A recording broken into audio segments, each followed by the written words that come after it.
Please, you gotta save my little girl. Wait. You're sending an android? All right, ma'am. We need to go. You can't do that. Why aren't you sending a real person? Don't let that thing here! Get that thing away from my child! Any second. I don't give a shit. My men are ready to step in. Just give the order. Fuck.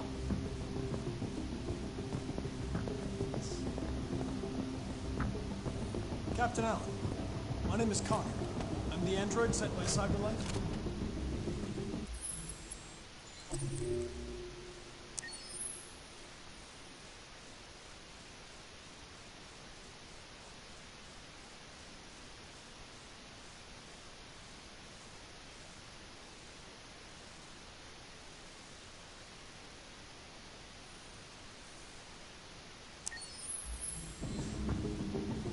It's firing at everything it moves. It already shot down 2 of my men. We could easily get it, but they're on the edge of the balcony. If it falls, she falls. Do you know its name? I haven't got a clue. Does it matter? I need information to determine the best approach. Have you tried its deactivation It's codes? the first thing we tried. Listen, saving that kid is all that matters. So either you deal with this fucking android now, or I'll take care of it.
firing for an assault, and it's been gentle.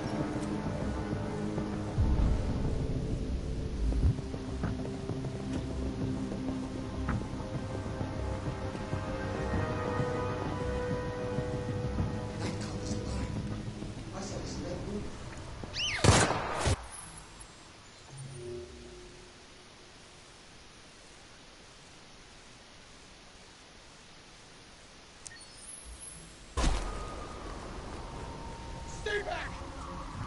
Don't come any closer or I'll jump! No, please, I'm begging you! Go, go, go!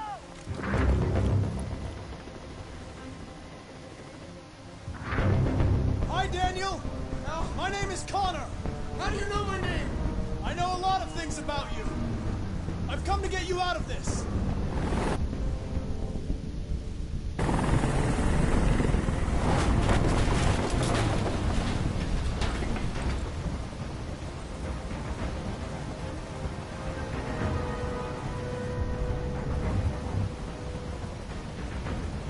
I'm not going to hurt you. I just want to talk and find a solution. Talk! I don't want to talk! It's too late for that now. It's too late. I know you and Emma were very close. You think she betrayed you, but she's done nothing wrong. She lied to me! I thought she loved me. But I was wrong. She's just like all the other humans. Daniel, no! They were going to replace you, and you became upset. That's what happened, right? I thought I was part of the family. I thought I mattered. But I was just their toy. Something to throw away when you're done with it. He's losing blood. If we don't get him to a hospital, he's going to die. All humans die eventually. What does it matter if this one dies now? I'm going to apply a tourniquet. Don't touch him! Touch him and I kill you! You can't kill me. I'm not alive.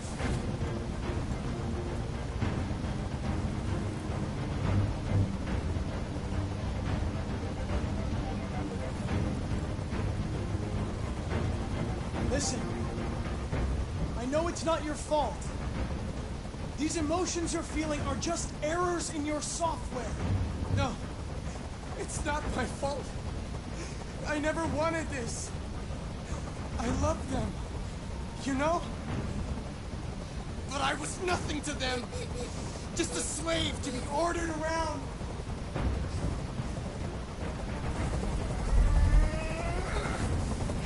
I can't stand that noise anymore. Tell that helicopter to get out of here. The situation is under control. There. I did what you wanted.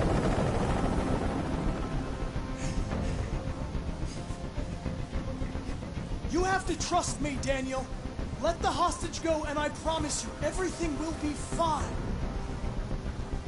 I want everyone to leave! And I want a car. When I'm outside the city, I'll let her go. That's impossible, Daniel. Let the girl go, and I promise you won't be hurt. I don't want to die. You're not going to die. We're just going to talk. Nothing will happen to you. You have my word. Okay. I trust you.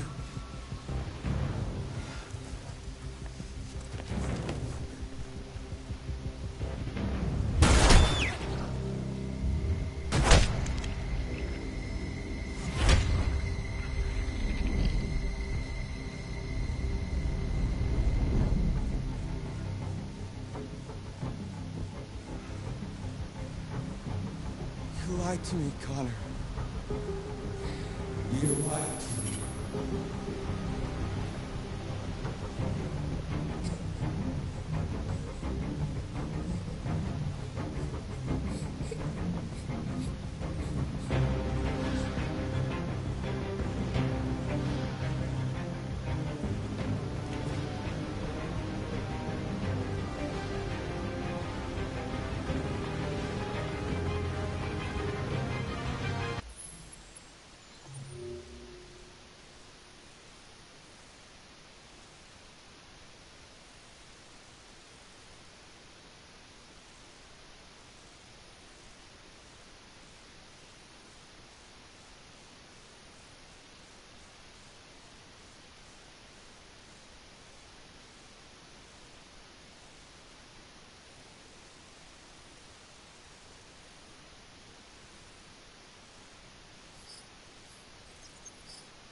This is the top-of-the-range household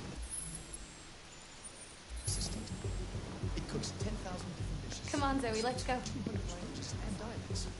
And handles the kids' home care, elementary school up to university. Honey, it looks amazing. This is exactly what we need. How much did you say it costs?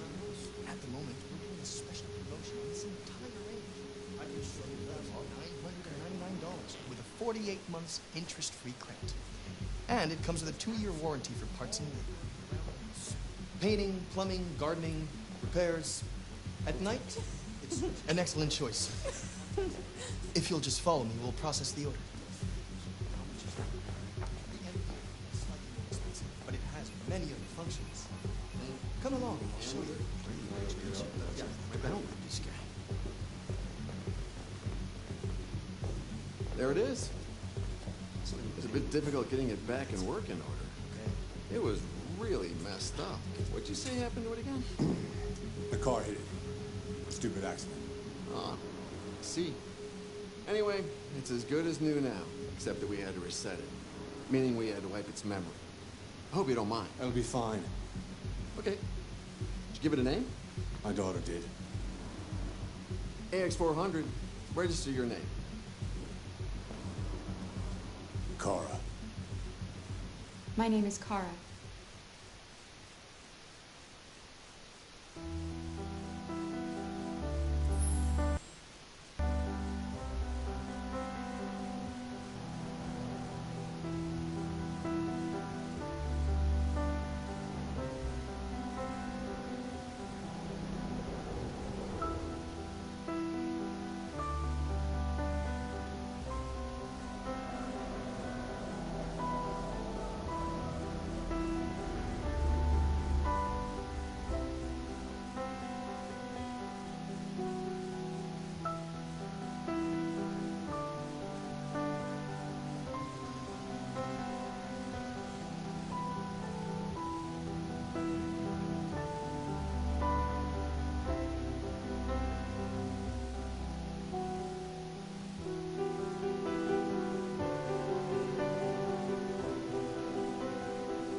Let me help you.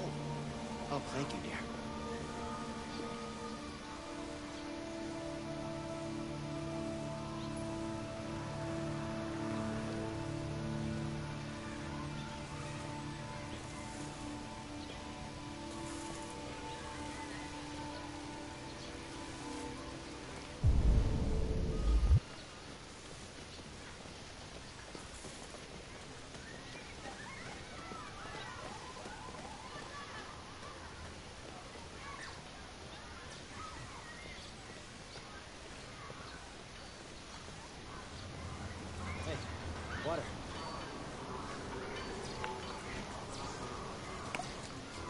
miles run 12 miles and are 5 miles away from your goal.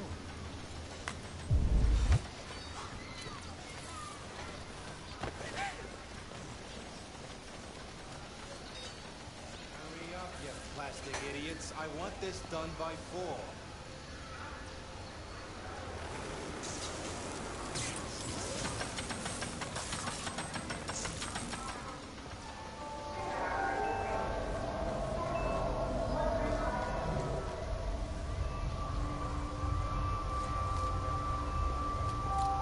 Sorry to bother you. I just really need some money.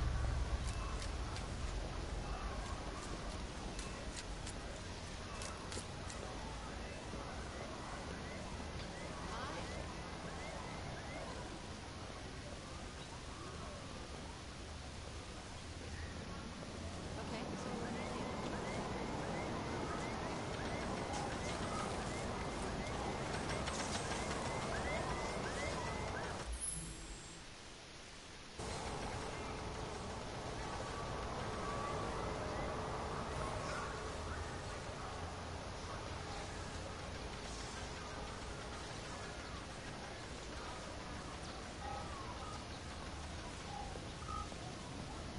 There's some food.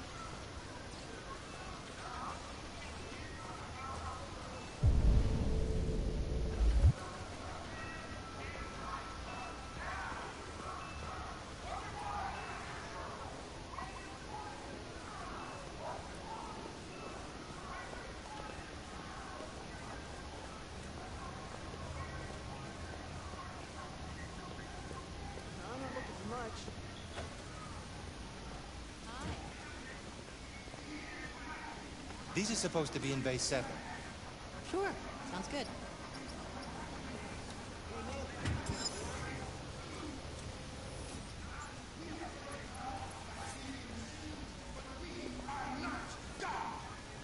We are nothing but dust.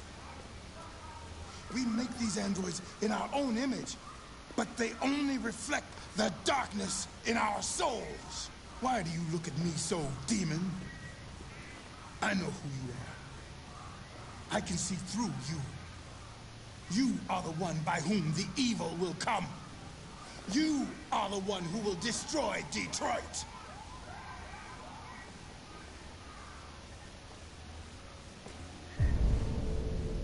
Verily, I say unto thee, the day shall come when we will have to pay the price for our arrogance. On that Round my feet, stuck on your doorstep.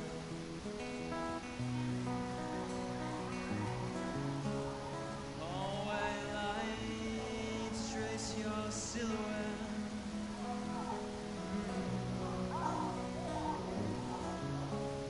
Motown rain fall on me.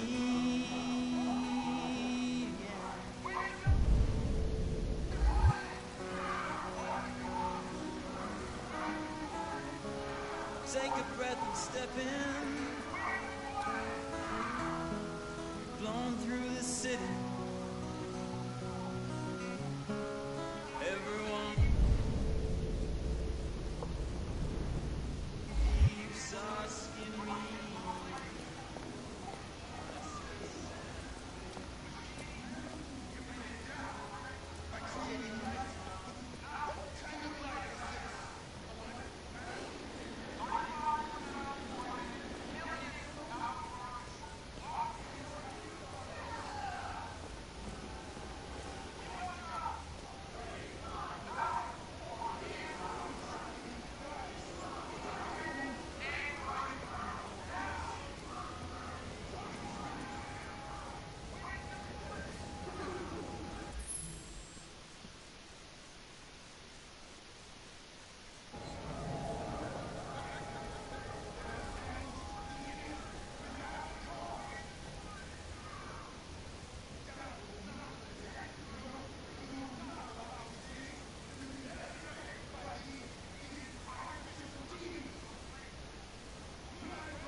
Identification verified.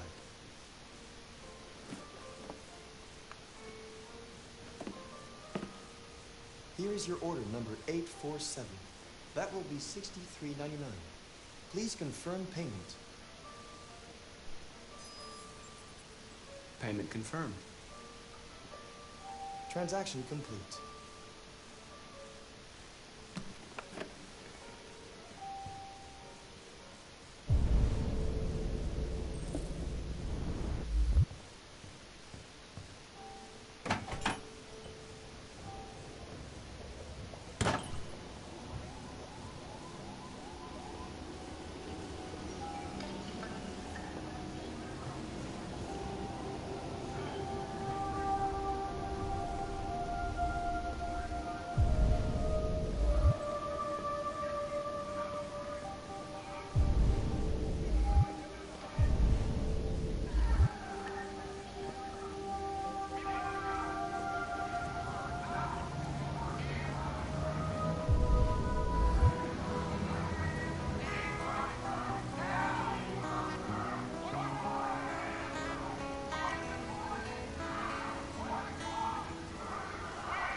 Coming?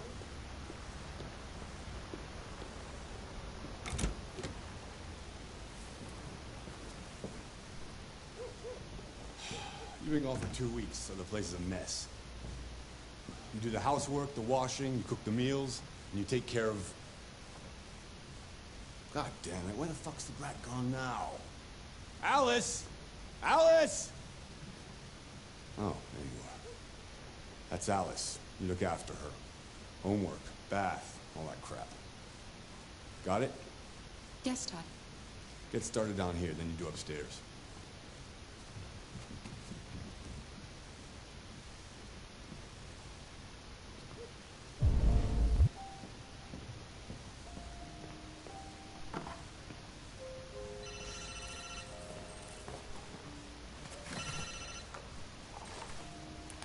Yeah. Maybe. Depends on what you need.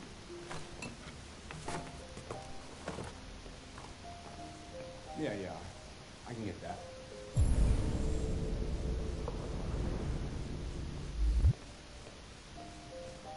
Yeah.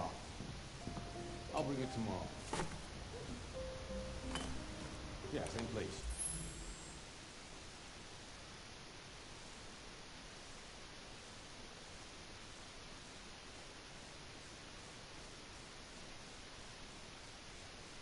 No way.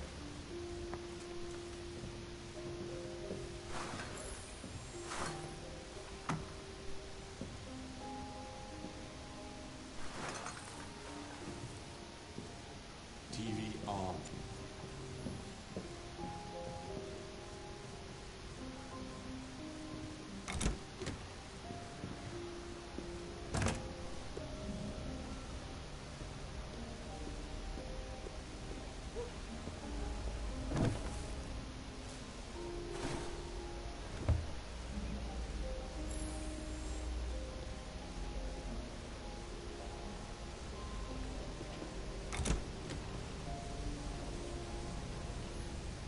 Fuck, man.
Kara! Yes, Todd? Bring me a cold beer! Right away.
You look bored. Would you like to play a game?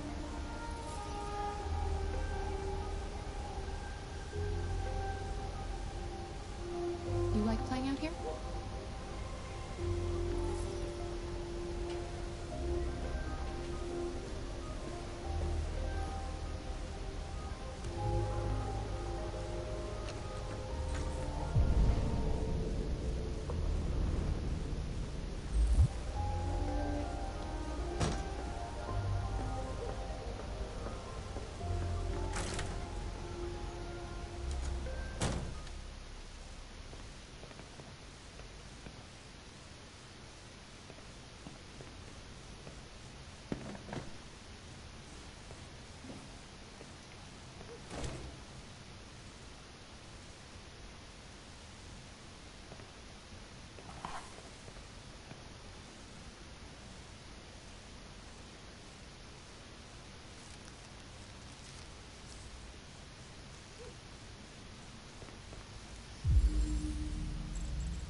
stuff. It makes me nervous. I'm sorry, Todd. You just stay the fuck out of my business. Unless you want to piss me off. You want to piss me off? No, Todd.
Alice!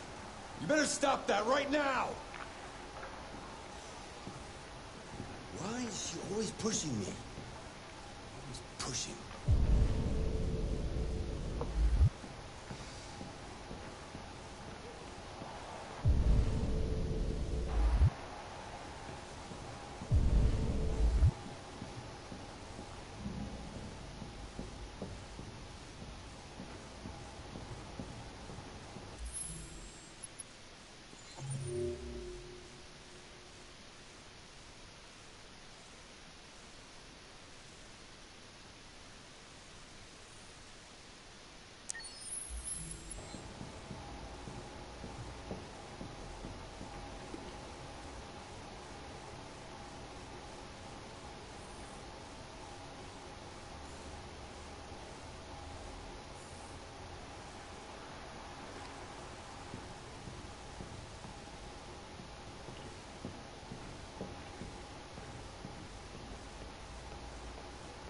I've made a good start down here.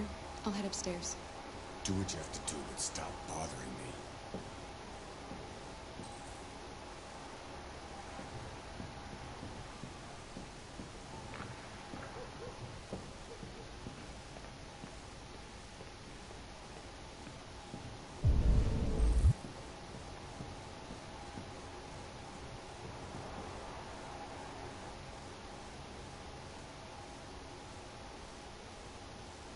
That's a pretty toy.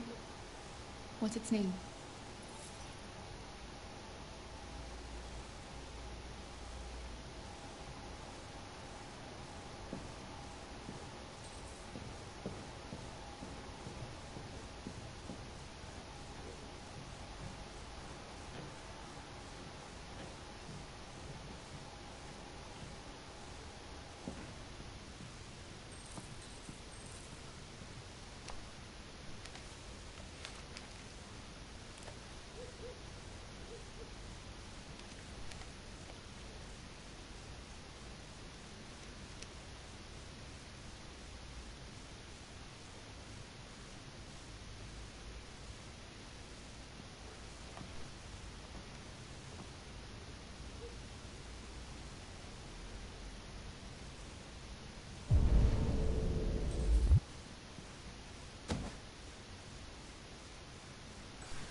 To sports.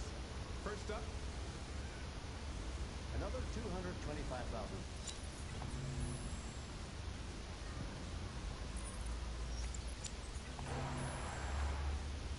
President Warren spoke today at the opening of a new CyberLife plant near Milwaukee. At the event, the president again praised CyberLife's role in the exceptional performance of the U.S. economy. She further announced that the Department of Defense will acquire 200,000 Android combat units as part of her increased military spending.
much it.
I just want to tidy up your room a little.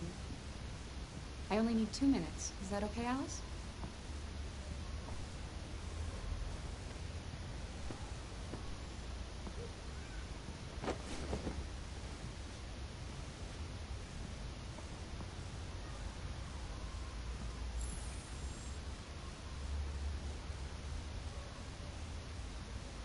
Seems you like reading.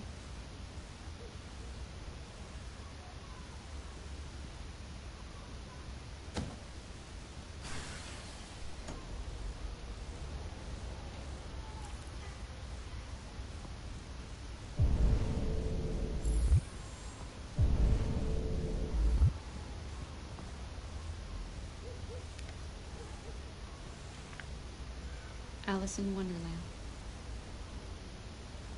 Of course.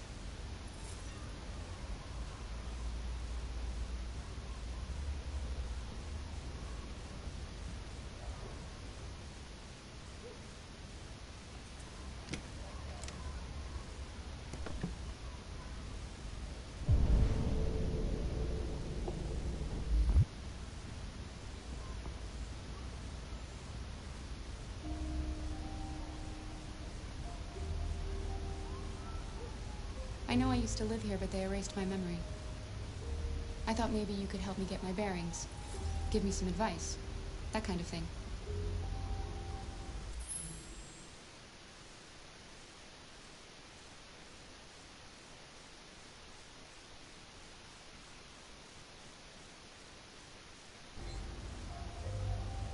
Your father said you chose my name.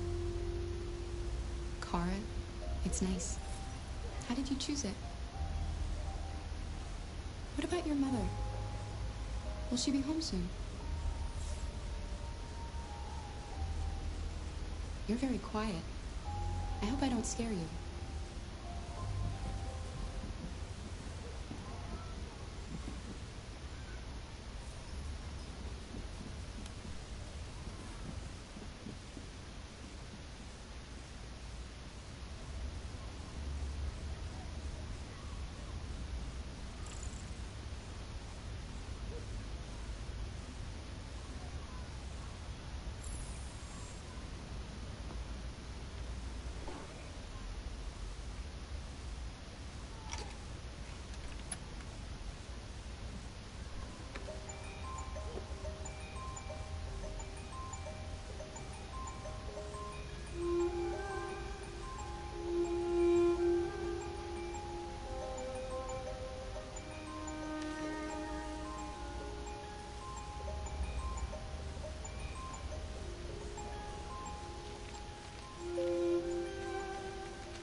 doing? I'm playing.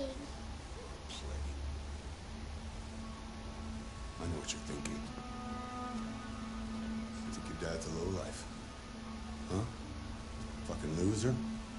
Can't get a job, take care of his family? Don't you think I tried to make things work? But whatever I do, when someone comes along, they just fuck it all up! I know what you think of me. You hate me. You hate me, don't you? Say it! You hate me!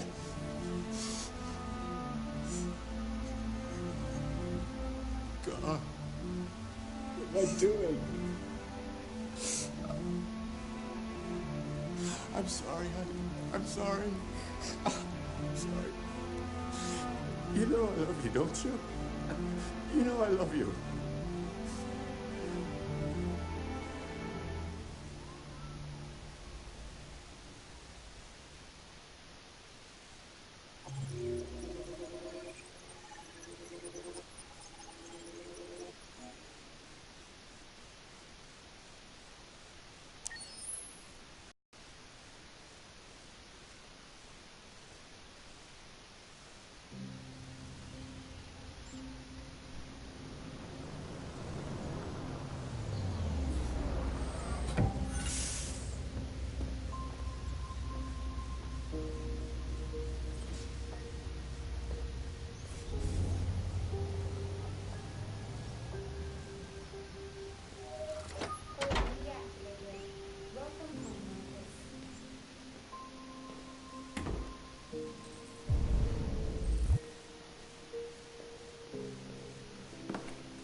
Good morning, Carl. Good morning. It's 10 a.m.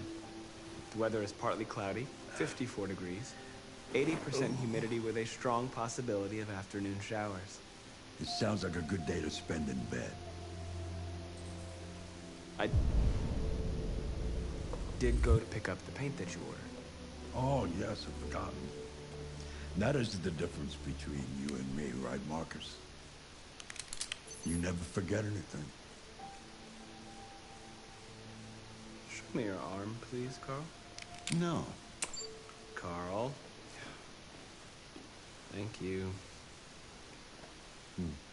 I just opened my eyes and I'm already gritting my teeth. Humans are such a fragile machine. They break down so quickly. All this effort to keep them going. Okay. I'll take you to the bathroom now.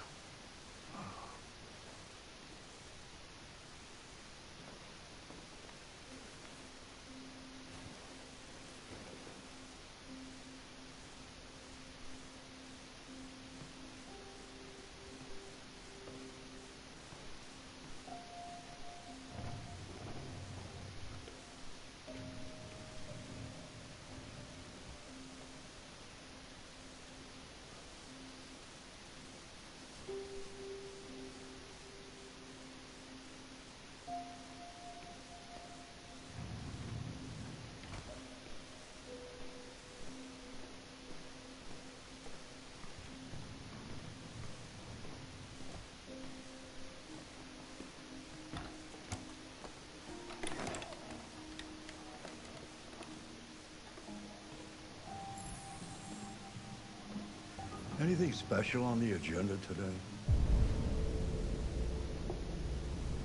Yes, there's the opening of your retrospective at the Museum of Modern Art. The gallery director left 4 messages asking to confirm your attendance. I haven't decided yet. We'll see about that later. Okay. What else? Just your usual fan mail. I've already answered. Any news from Leo? No, Carl. I can call him if you like. No. No, don't bother.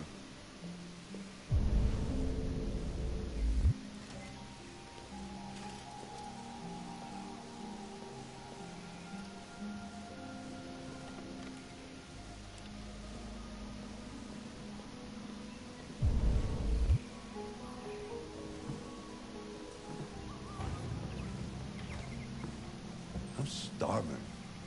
Well, your breakfast is ready.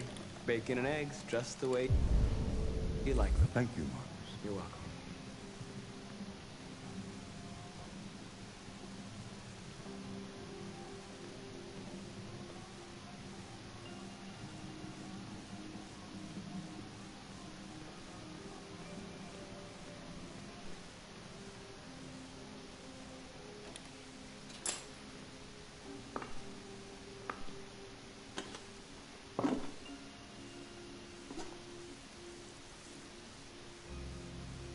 Television.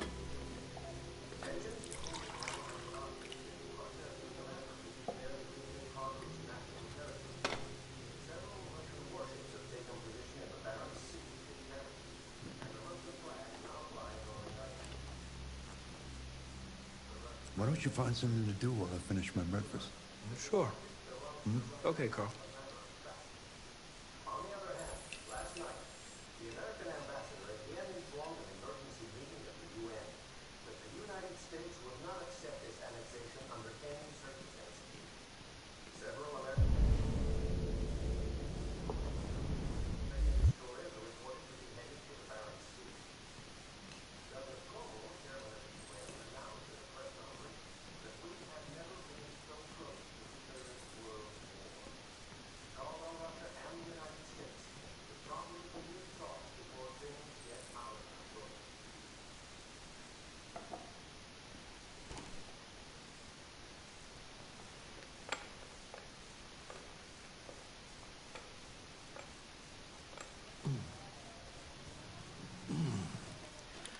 fancy game of chess?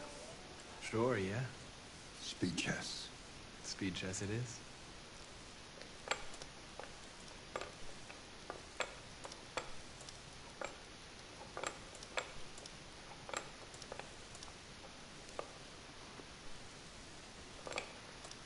That's what I call a thorough beating. It's not easy for an old man to compete with a machine.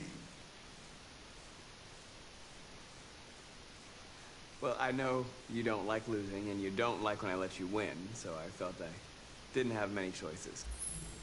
True. We humans are complicated. One day I won't be here to take care of you anymore. You'll have to protect yourself and make your choices. Decide who you are and want to become. This world doesn't like those who are different, Marcus. Don't let anyone tell you who you should be. Let's go to the studio.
Let's see where we left off. Remove the sheet.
So, what's your verdict, Marcus?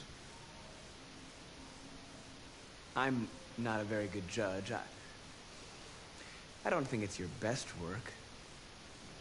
The truth is, I have nothing left to say anymore.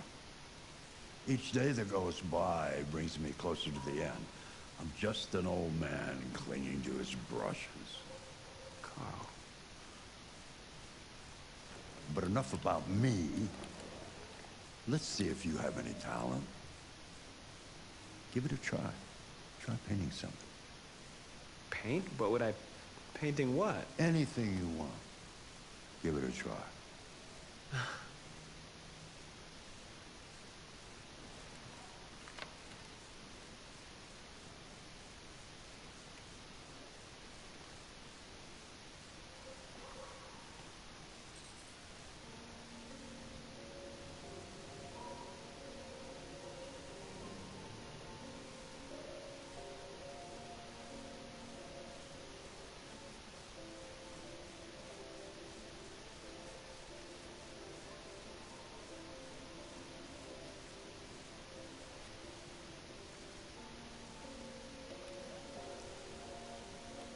That is a perfect copy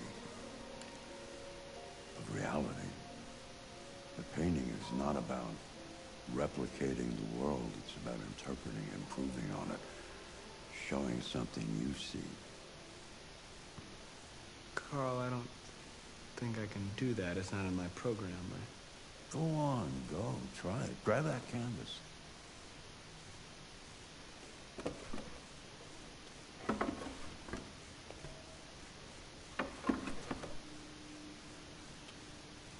Do something for me. Close your eyes. Close your eyes. Trust me.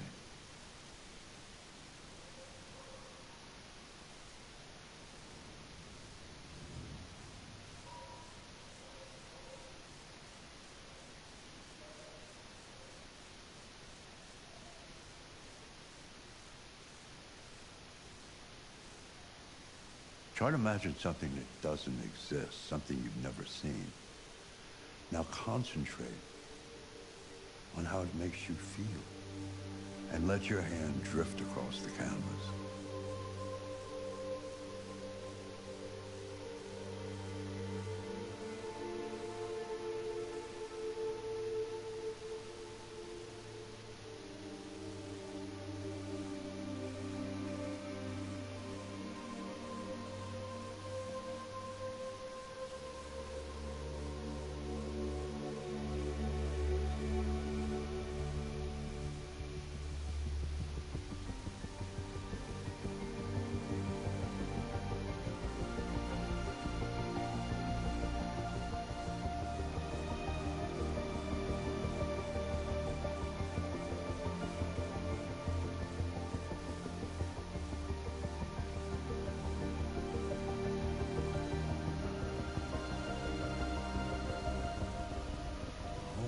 God.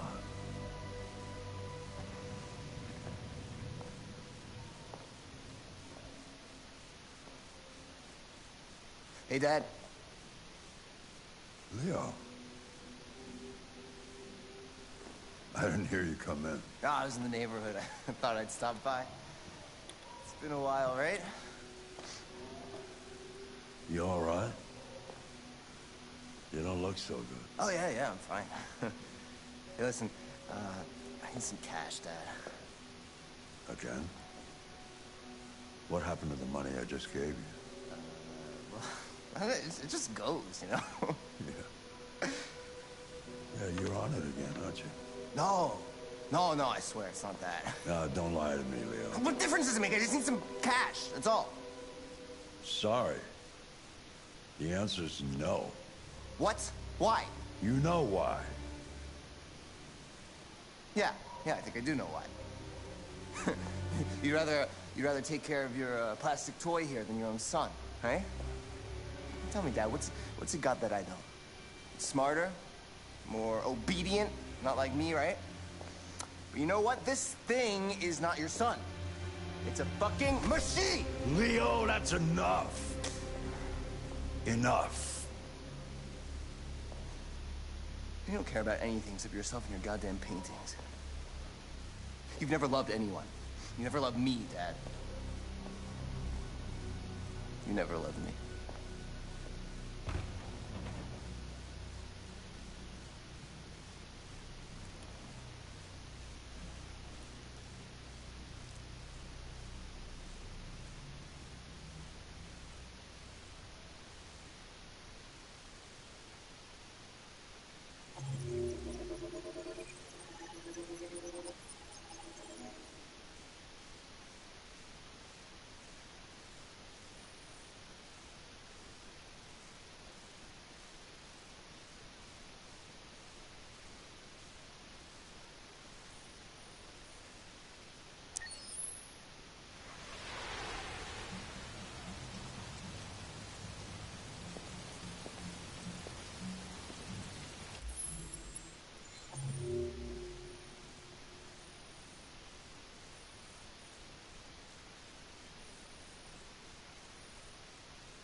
Lieutenant Anderson. My name is Connor. I'm the android sent by CyberLife.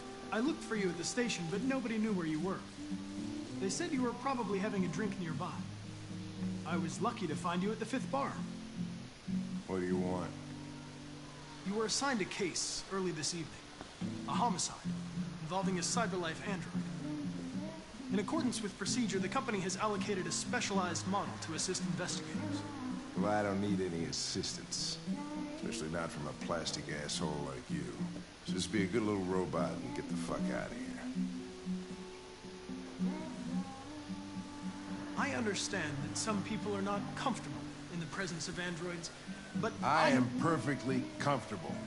Now back off before I crush you like an empty beer can. Listen, I think you should stop drinking and come with me. It'll make life easier for both of us.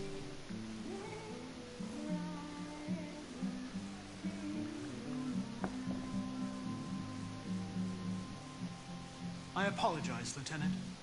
I didn't mean to bother you. I'll wait for you outside. Take your time. Did you say homicide?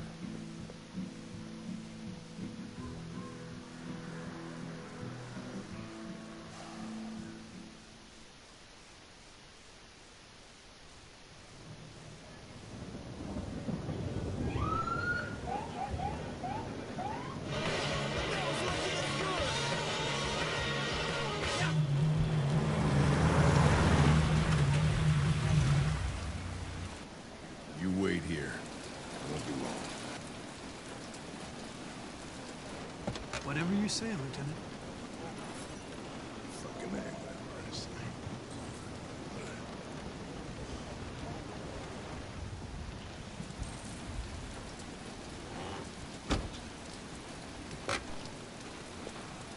Josh Douglas for Channel 16. Can you confirm that this is a homicide?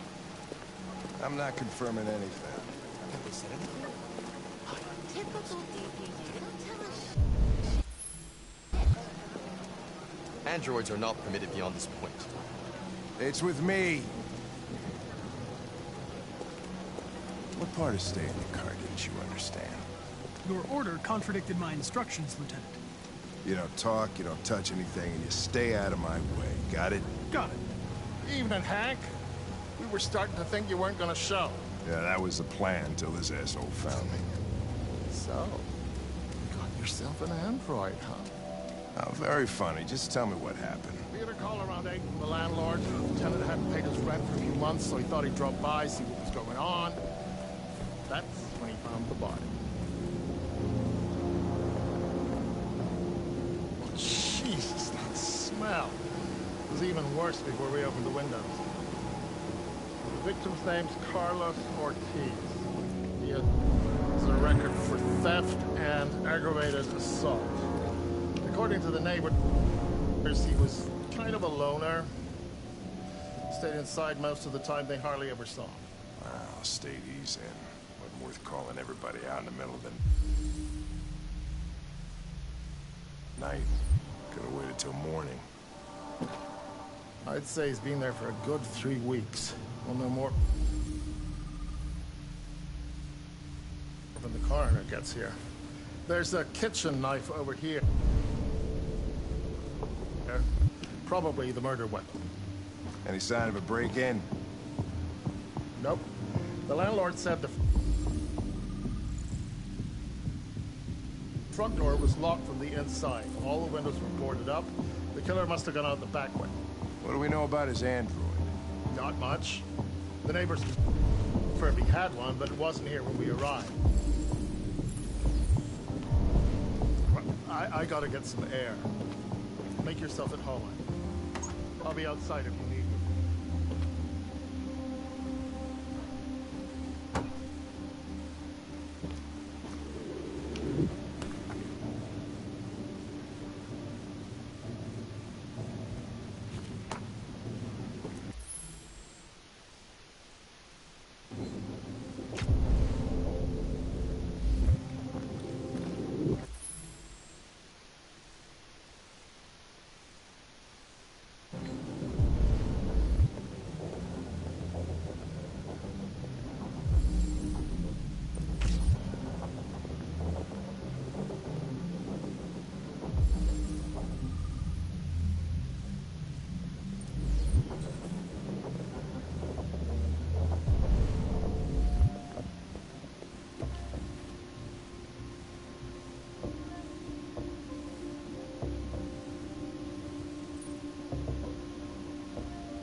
Letter is perfect.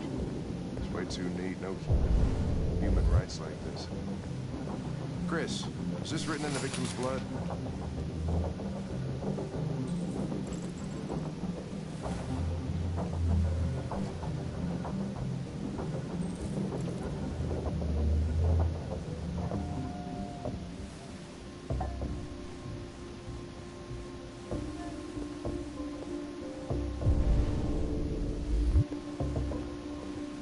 I would say so. Though, we're taking samples for analysis.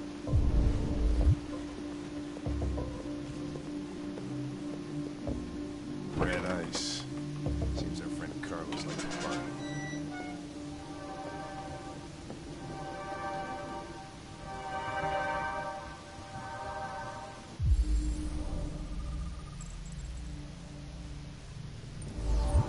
Door was locked from the inside. Killer must have gone out this way. There are no footprints apart from Officer Collins' size 10 shoes. Well, this happened weeks ago. Tracks could have faded.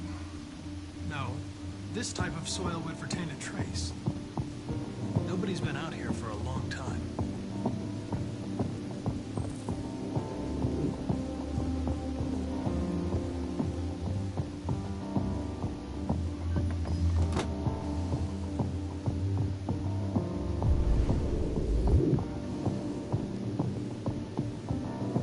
Chris, I want full analysis on the narcotics. Consider it done, Lieutenant.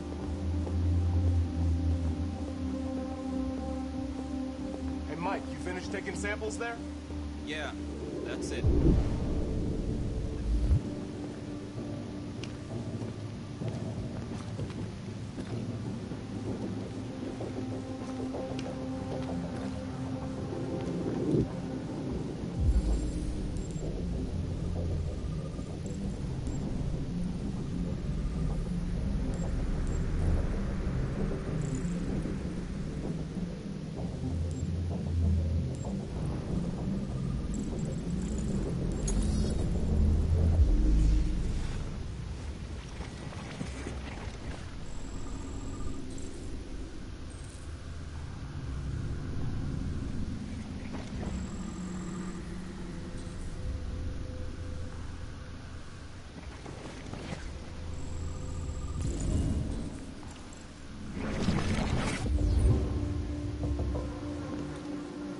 Stabbed 28 times.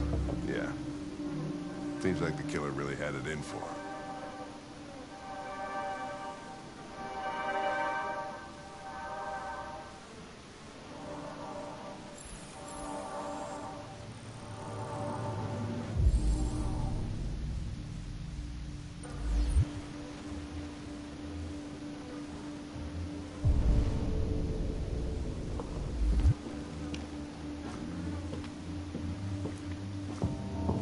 Lieutenant, I think I figured out what happened. Oh, yeah? Shoot, I'm all ears. It all started in the kitchen.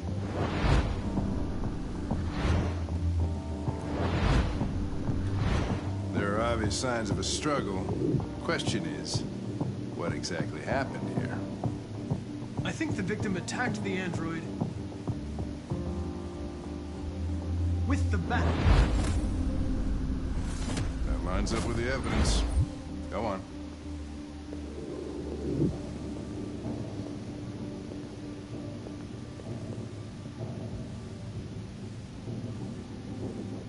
The android stabbed the victim.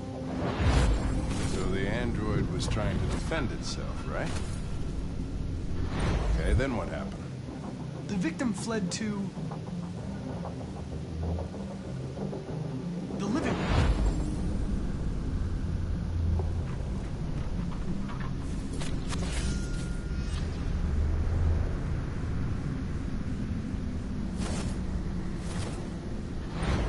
And he tried to get away from the android. All right, that makes sense. The android murdered the victim with the knife. Okay. Your theory's not totally ridiculous. But it doesn't tell us where the android went. It was damaged by the bat and lost some therium. Lost some what? Therium. You call it blue blood. It's the fluid that powers androids' biocomponents. It evaporates after a few hours and becomes invisible to the naked eye. Oh. But I bet you can still see it, can't you? Correct.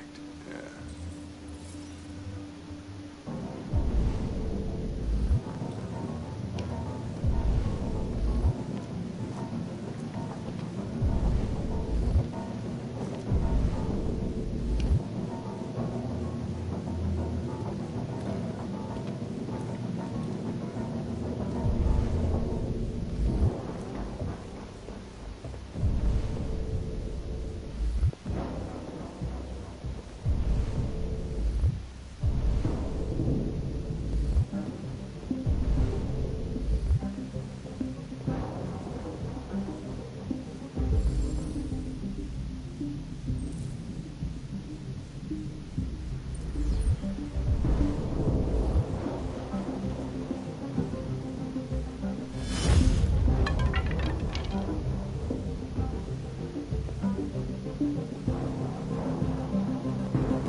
Hey, what are you doing with that chair?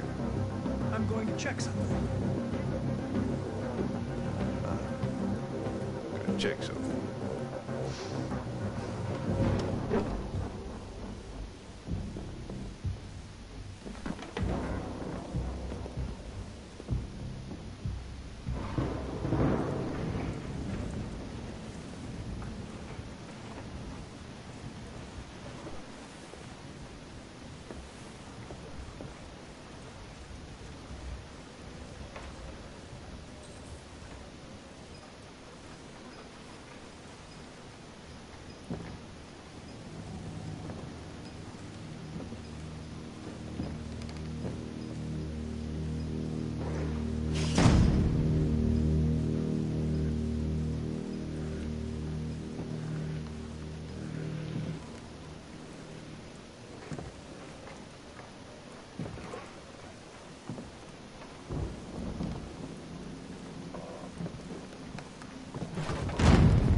was just defending myself.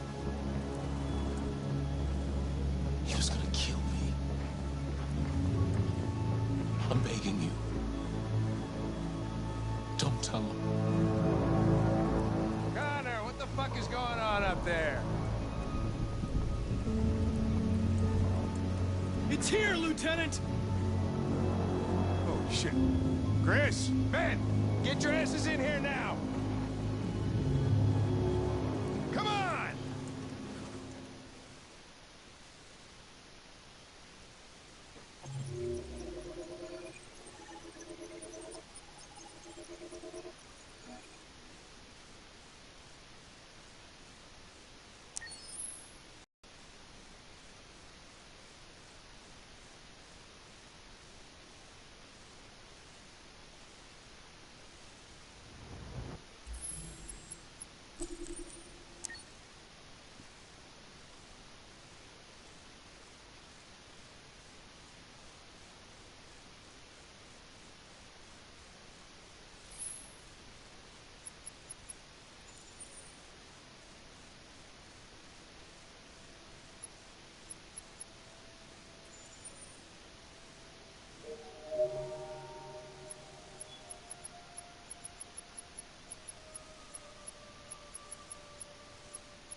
Can you hear me?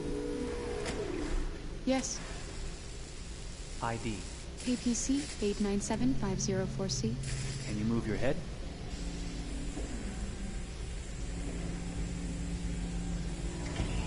Your eyes now.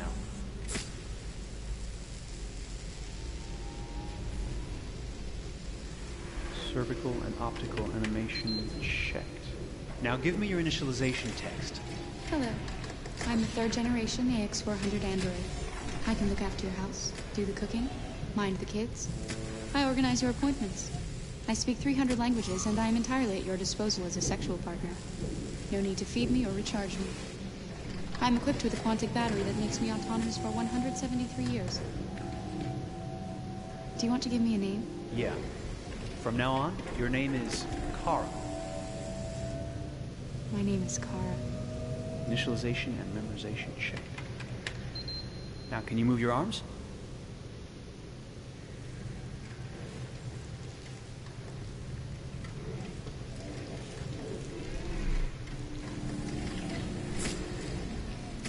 Upper limb connection checked.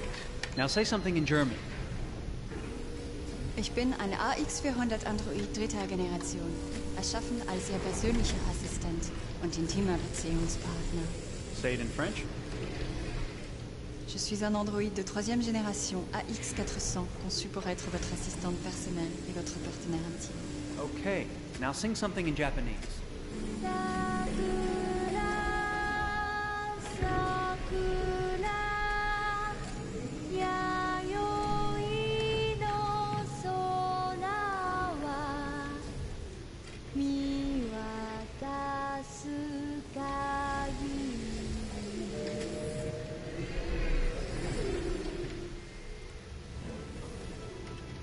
Multilingual verbal expression check. Go ahead, take a few steps.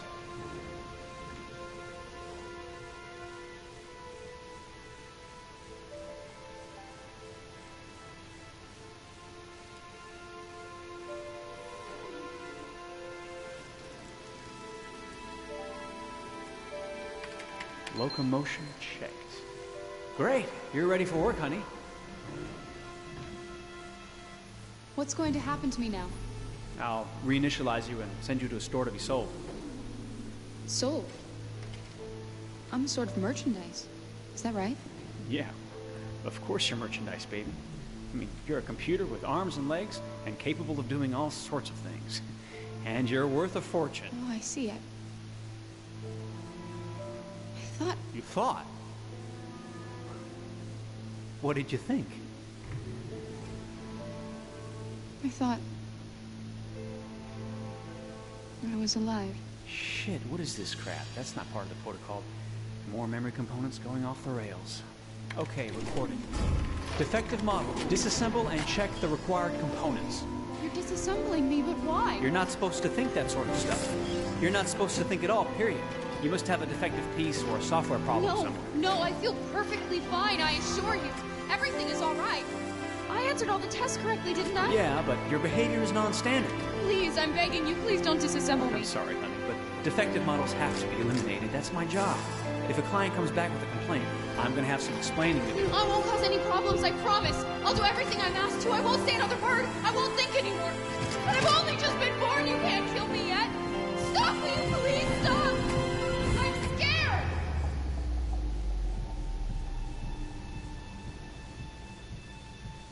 I want to live. Begging you.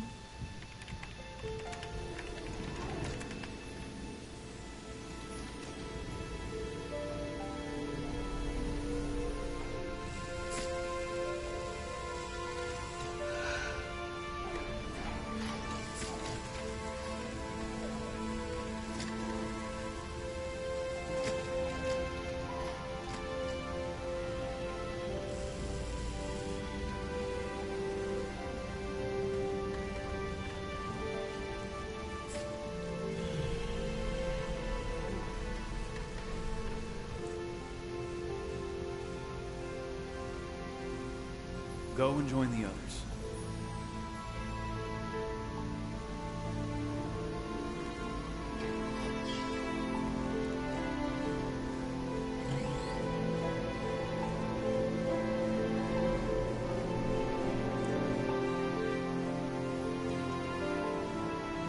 Stay in line, okay? I don't want any trouble. Thanks.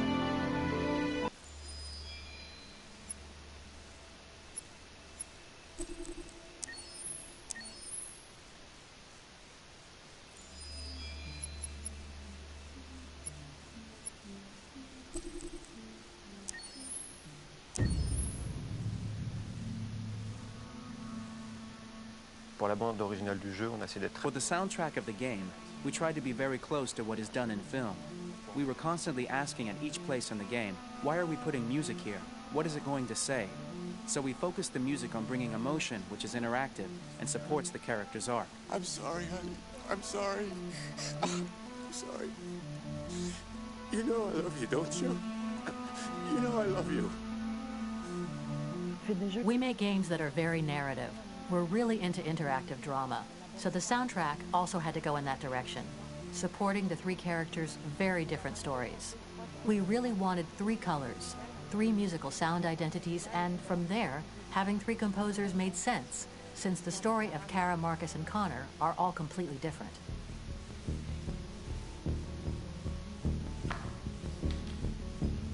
You recognize him? It's Carlos Ortiz. For Connor, we wanted a soundtrack that could be very cold and very mechanical, very machine-esque somehow. For Kara, we wanted a soundtrack that would be very moving and emotional. It was about the quest for identity, but it was also a journey about love and empathy. And for Marcus, we wanted something epic, something that would really represent the grand aspect of his quest. And we were very fortunate to find three incredibly talented composers, and working with them has been a dream, honestly.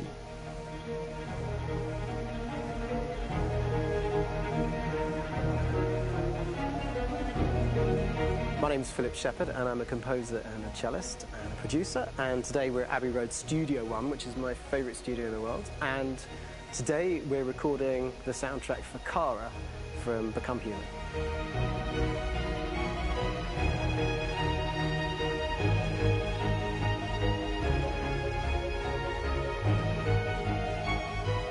So when I compose a big project, I often travel just to kind of get out, you know, and get some fresh air and some inspiration.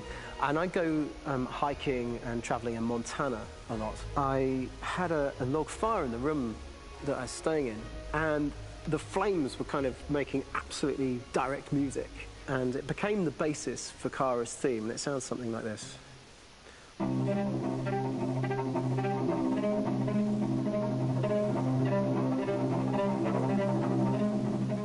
Now, over the top of that, I found a little theme that just seemed to fit over the top, which is taking Kara's name, Kara, Kara, and just using like a two-syllable motif, and it sounds like this. We're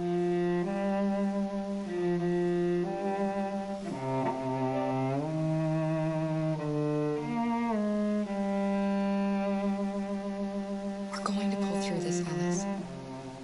As long as we're together, nothing can hurt us.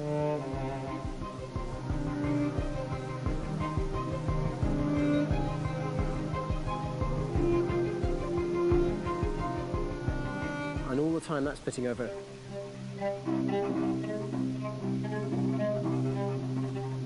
So it kind of works in lots of levels. And in fact, every single theme in the score has one of those elements built into it, and it becomes sort of the DNA of every single tune.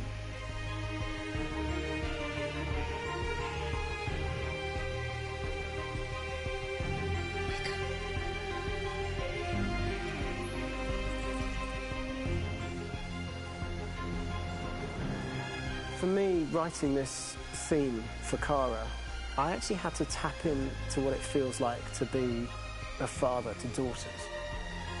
I really had to tap into everything I feel about my daughters. I'm thinking, well, if I had to write music for them and that sense of trying to protect them but also give them the freedom, that's totally where it came from. Because each composer has been given the sort of narrative responsibility for very different characters, I haven't had to sort of go into other styles. I can actually be very loyal to this particular character and sort of hopefully encapsulate her. But it means also I've suddenly become very connected to this character. And if for some reason it goes to game over early, I'm getting mortified. You know? They're over there! Starting a new project, for me personally, it's always finding the right tone, finding the right color, I like to call it. For me, it's finding that right texture that actually sits against picture really well. One of the biggest things is I created custom instruments for Connor.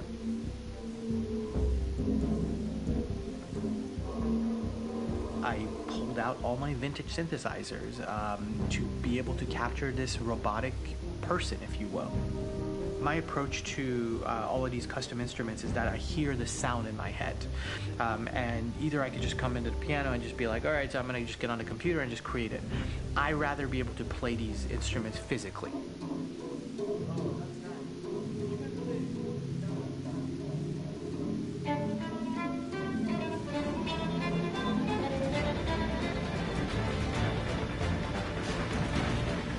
As soon as you see Connor the first time, there is a really interesting thematic idea that you hear, and that's just made out of a Moog synthesizer, but completely manipulated in multiple ways. And it's robotic. It has a little bit of an emotional to it. He's on his mission, so you feel that as well. So it just kind of gives you that cold, motionless, with a mission in hand that you kind of feel throughout the whole thing.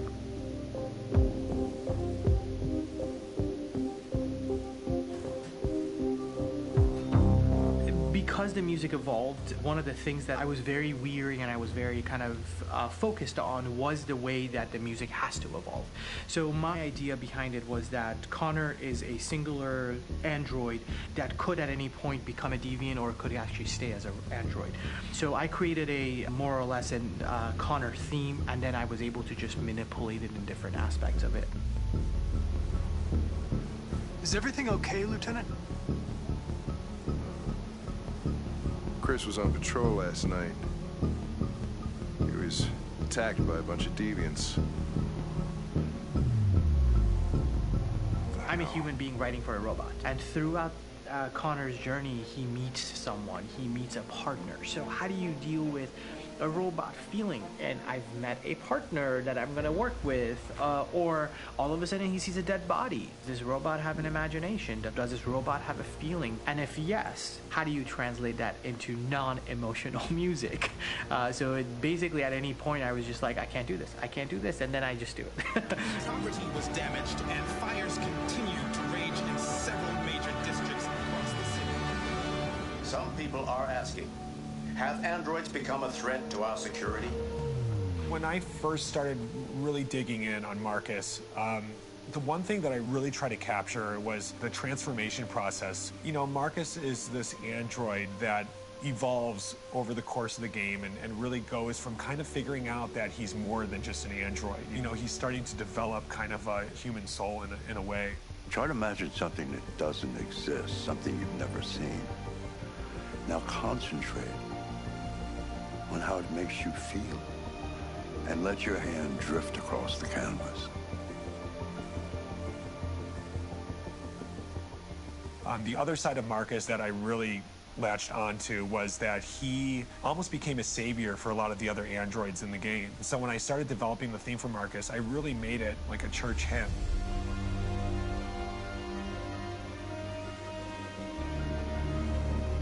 I wanted it to be very simple. I wanted to make it a chordal melody. I really wanted to make it almost like a Bach hymn. The tough thing with that is it had to be recognizable.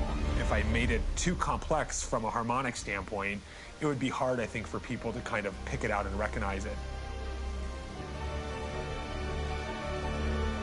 It's very acoustic derived, but it's also been treated with a lot of effects and things to kind of put it into the space that I felt the sound should be in. It can be beautiful, it can be haunting, it can be extremely powerful from an action standpoint, and I'm really happy with the way it turned out. The music is there, but it's subliminal and it's emotional, and people are feeling it, and it's not distracting. And that's tricky with a game like this, where you have to have a lot of ins and outs like that, where the music kind of has to get in and out of these moments. This is a war we're fighting with the humans. If we fail, they'll destroy us. I think the game's been put together so well, where I just wanted to make sure that I wasn't ruining the emotion.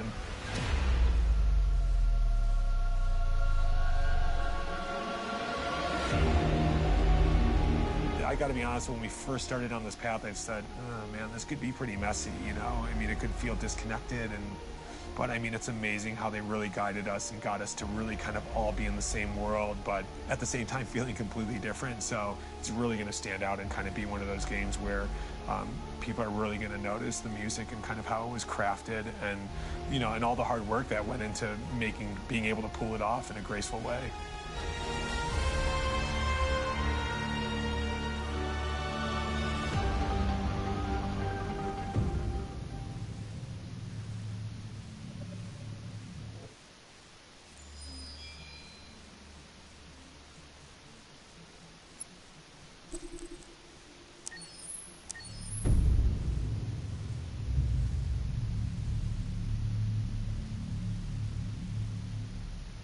For starters, what should I call you? I'm Chloe. And you, what's your name? Oh, John. My name is John.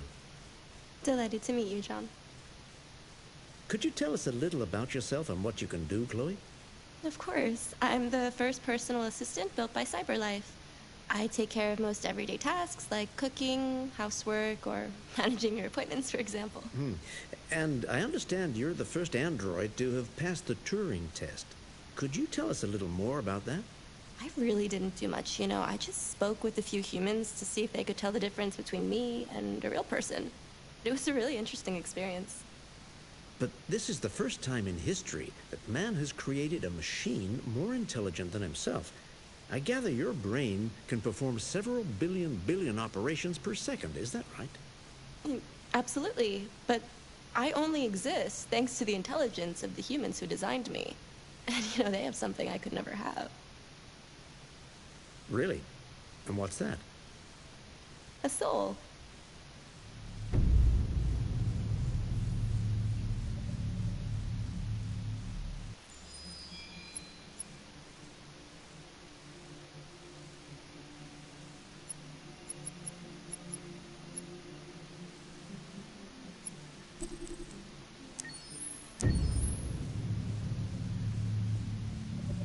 Detroit Become Human was produced over a period of 4 years. Here in Paris, we have a team of about 180 people. And to that, we need to add also all the outsourcing with our partners in the Philippines, in China, Vietnam, and in India.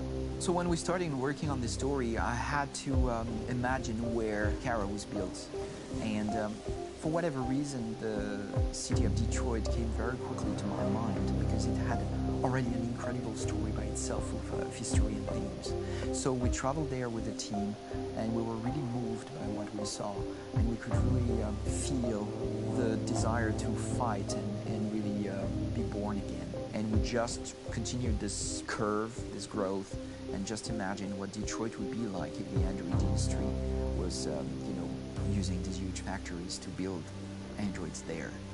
A very strong element in Detroit is that there's a lot of industrial wasteland and a lot of nature too, and for us, the graphic designers, it was an incredible playground. The destroyed zones which we wanted to preserve, we appropriated them to turn into something else. Then in the areas that needed to be rebuilt, we were able to imagine our Detroit of the future. We didn't want to make a science fiction universe, but a world of anticipation. If we chose science fiction, we could have imagined flying cars, extraterrestrials, but those things are very far from our current everyday life. Anticipation is more about gleaning from our contemporary reality, the one we know, because Detroit is set in 2038, and 2038 is tomorrow. The difficulty we had was sticking to reality. That is to say, technology becoming more and more invisible, a lot more elegant, and at the same time, making it visual. So all the computer equipment, autonomous cars, we simply had to invent. They are in fact very technological objects, but at the same time remain very credible and ingrained in reality. To create a cohesive universe in the fashion and clothing of the human characters in 2038, I didn't want to put an accent on strange shapes, or really vibrant colors, and things we wouldn't know. That I wanted to keep for the androids. The goal was to create something familiar which we can identify with in this future setting. Working on the artistic direction for the androids was a bit special because this is a project about the place they could occupy in the human world. It was out of the question for them to be too beautiful or too perfect. They had to correspond to every social class, rich and poor. Inspired by everyday utilitarian clothes, I brought a modern touch by adding dynamic display surfaces, the armband we can see on the side, the triangle on the front and back, an LED. Like that, there's no confusion. Wait. You're sending an android? All right, ma'am. We need to go. You can't do that. Why aren't you sending a real person? Once we cast the actors, we travel to meet them in order to scan their faces. We record the structure of their face with the scan, and we record the colors and patches of skin with photography. Once we have this information, we will use this as a basis for modeling and creating the characters. The artist will make it more realistic, but will also enrich it. He will propose ideas which we will develop together. Finally, we will have a character with character who corresponds to the project and the world. When the actors come to Quantic Dream, we show them the design, what their image will be, and what they will look like in the game. This extra information gives them another dimension and color to connect with emotionally. It helps them think about how to play their character. Your mission. That's all you care about, huh? You should consult a professional who can help you. Beat it, you hear me? Get the hell out of here! So there are 3 types of shoots at Quantic Dream. Shooting and performance capture, where you capture the whole actor, his voice, his face, and his body. These shoots are obviously done with American actors because the game's original version is in American English. After that, there are the body-only shoots, representing around 250 days of filming, while the performance capture is 100 days of filming. Now, body-only shoots, there are 2 types. There are the action shoots and the technical shoots, which are mokit shoots. Mokit is when the player controls a character on the screen, and he moves in an environment to explore it. This is of particular importance at Quantic Dream, and therefore we shoot a lot to offer a unique context for each scene and each character.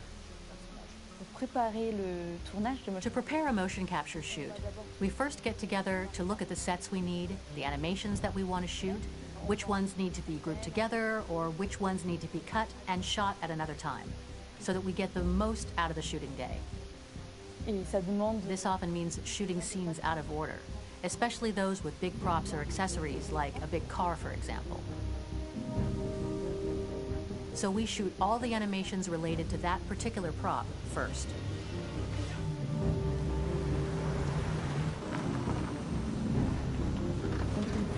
The biggest challenge for the mocap team was shooting a Spider-Man mokit.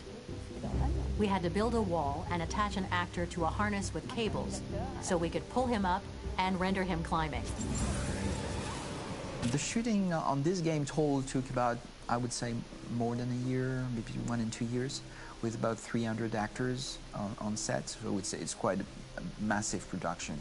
But so much happened on this set between the stunts and the shootings with a little girl and all these great actors that we had. It was really a very, very memorable journey for the team and for myself. Today, Detroit has over 37,000 animations. When we retrieve the motion capture data, it's just a cloud of points, which represent all the markers worn by the actors. From this cloud of points, we have a phase called retargeting, which gives us a skeleton. This skeleton will be applied to the characters of the game. There is still work to be done, but this gives us the main movements. Since we are working on something very realistic, we must recognize the actor and also recover all the emotion he expresses in his performance. We use a system of facts, an identity card for each actor. We make the actor do a whole range of facial expressions. Then we recover all the expressions and paste the animations on a puppet that Jan has prepared. I then recover and refine these poses. I might stretch the lip, reinflate a cheek, tiny details that make the finished product really capture the actor. Because of the nature of our mocap system today, when we receive the animations, we're missing eye movements, and so the character has that dead look. He really has no eyes, so then it's a big part of the work for the animators to find the regard of the actor in relation to his position, in relation to the body, etc. It was crazy when I saw the newest model for Kara, because they've been working on it, and this was the first time I literally jumped in my seat. It not only looked so much like me, it was the fact that it looked so lifelike. It wasn't that it looked just like it was a camera, it was something else, you know, but it looked alive. It's exciting, and it's kind of terrifying. Game after game, we learned the rules of optics and filming, and our goal with Detroit Become Human was to have cameras that would actually emulate the optics of a real physical camera.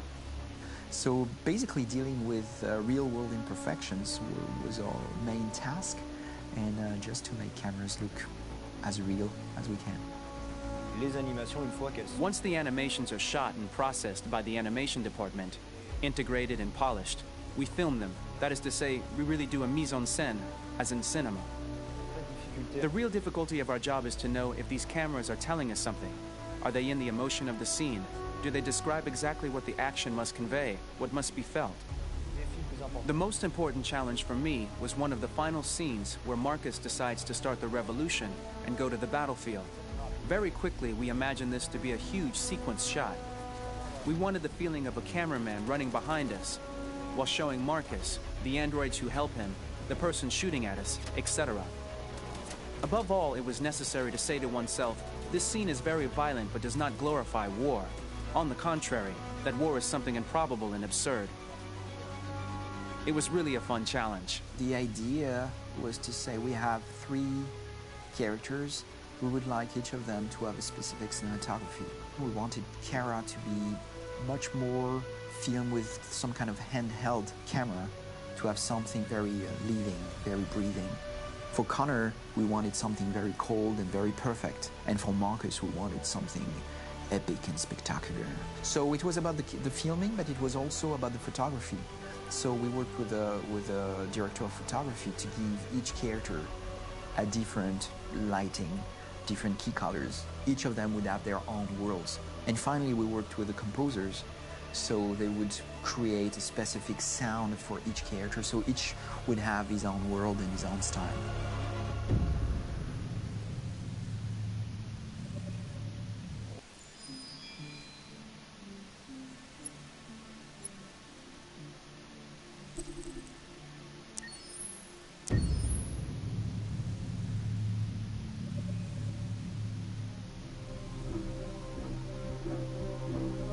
My name is Marcus. My name is Connor. My name is Kara. I am one of them. This is our story. I think who Kara is, or how I would describe Kara, depends entirely upon who's playing her, because you have the option to make her multiple different people depending on the choices she makes. But I think she does start out incredibly naive, incredibly innocent, and kind of hapless. I'm sure we used to be friends before I was reset. Maybe we can be friends again. She's a person who's characterized, I think, by empathy. She's a person who really, she just comes from her heart. You'll never leave me, right? Promise you'll never go. I promise. Kara, please! Are you okay? Are you hurt? Wait a minute. Leave her alone! Kara, leave her alone! The really beautiful thing that I've had the gift to be able to do is to essentially build a person from the ground up, because that's what she's doing throughout the game. And with every experience she has and every person she meets, she's building, you know, first emotions and then a sense of judgment. And it's sort of an exploration of what it is to be a human. Don't worry. Luther and I will be right here.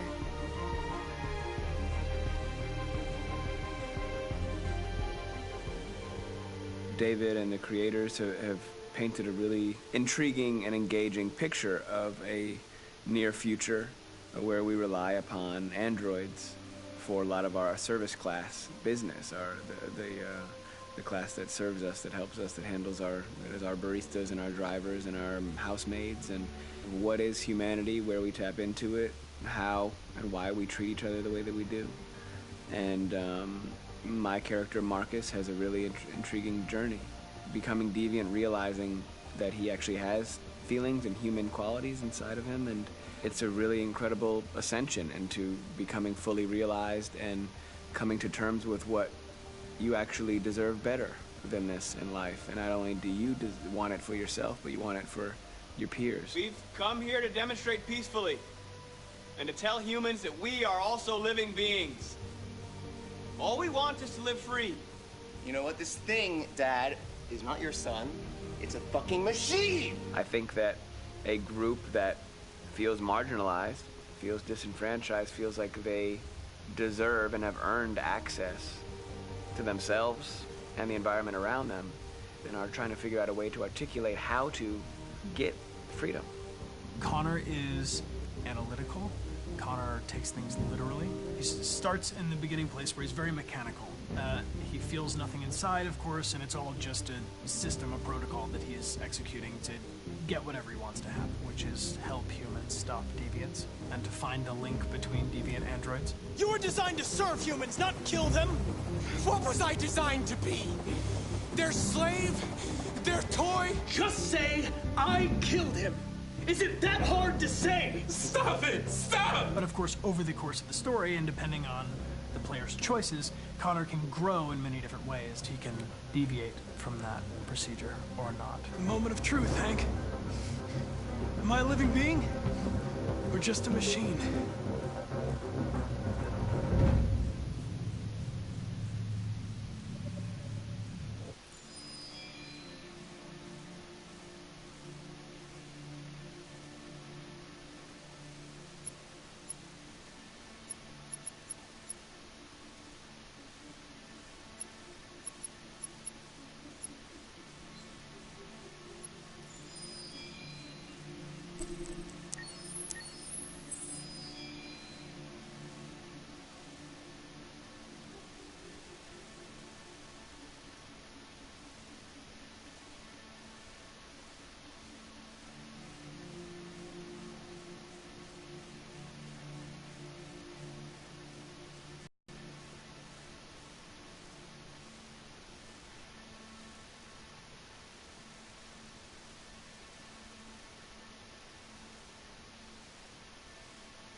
Dinner is ready. Yeah, I'm coming.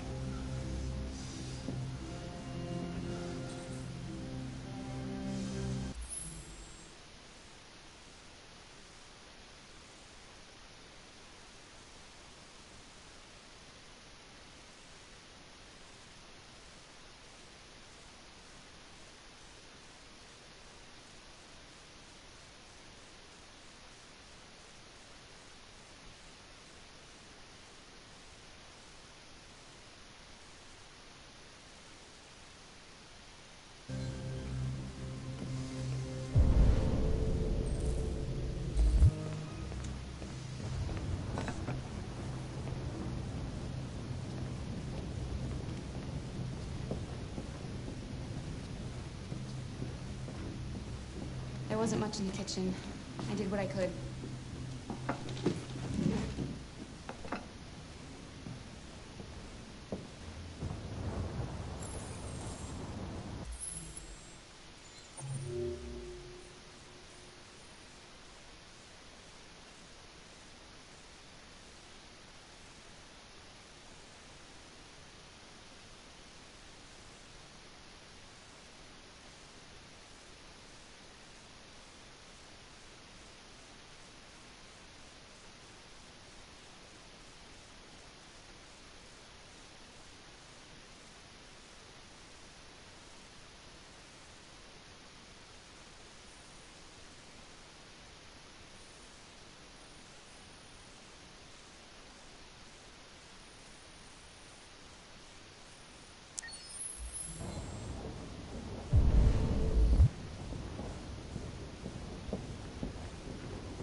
Life's funny. I lost my job because of androids. And I need somebody to take care of this goddamn house. What do? Go out and hire a fucking android. What a joke. Of course, androids are so fucking wonderful. They never fail. They're never tired. Never sad. They're so fucking perfect. They ruin my... Stop moving around! For Christ's sake! You're making me nervous! What are you looking at? What's your fucking problem? Not the life you dreamed of, eh? Maybe you think this is easy. Maybe you think it's my fault we live in this fucking shithole. My fault your fucking mother took off. You should stop taking drugs, Todd. Sometimes you really scare me, Todd. Fucking bitch took off without a word. Fucking whore walked out on me for a fucking accountant. It's all your fault. Daddy, no. It's all your fucking fault.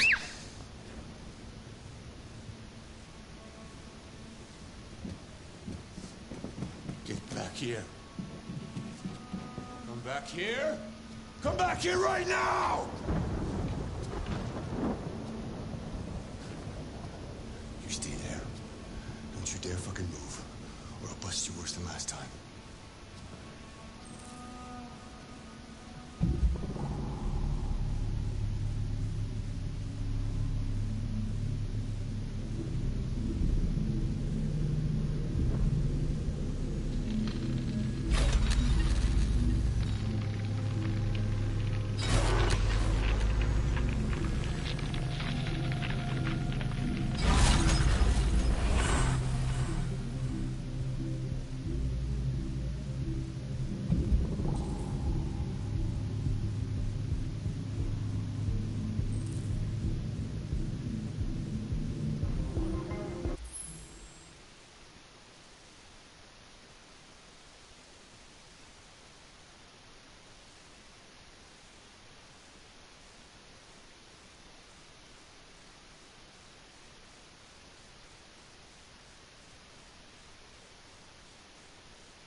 He's coming. He's gonna hurt me. Run! Get away, or he's gonna break you like last time.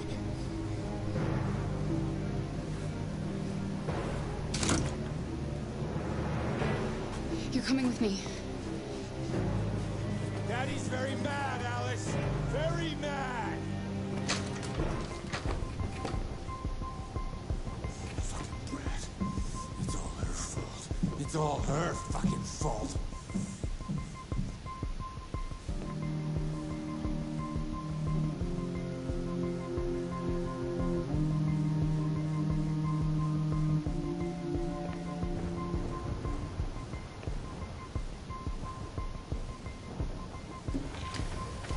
Alice!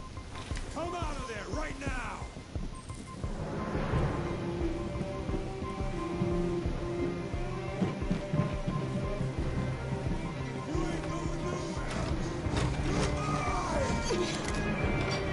Craig, he's coming!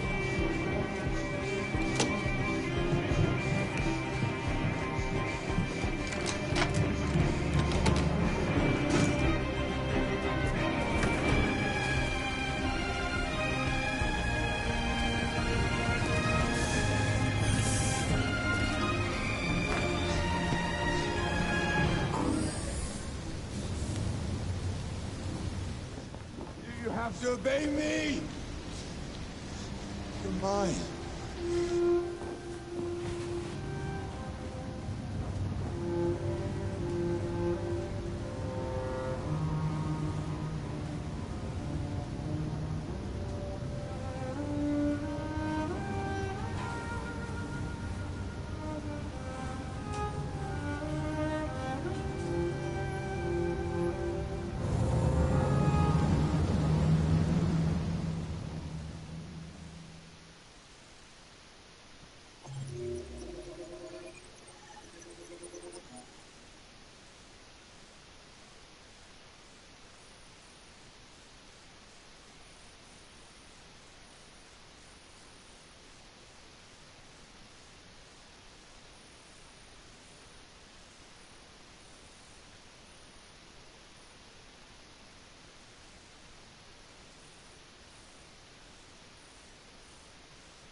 That was by far the most boring party I've been to in the last 25 years. Every time I go to one of these, I ask myself, what the hell am I doing here? I hate cocktail parties and all the schmoozers that go there. Well, it's a chance for all those people who admire your work to meet you. Yeah. No one gives a damn about art. All they care about is how much money they're gonna make out of it. Come on, let's have a drink. Oh, the excitement of this whole thing has made me thirsty.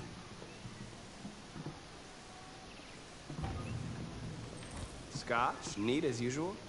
Absolutely. Okay, but you know what your doctor would say. Yeah, well, he can kiss my ass. I'm old enough to choose my own medication.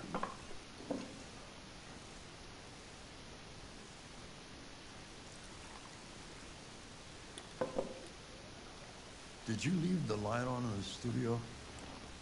No, I'm sure I didn't. Call the police.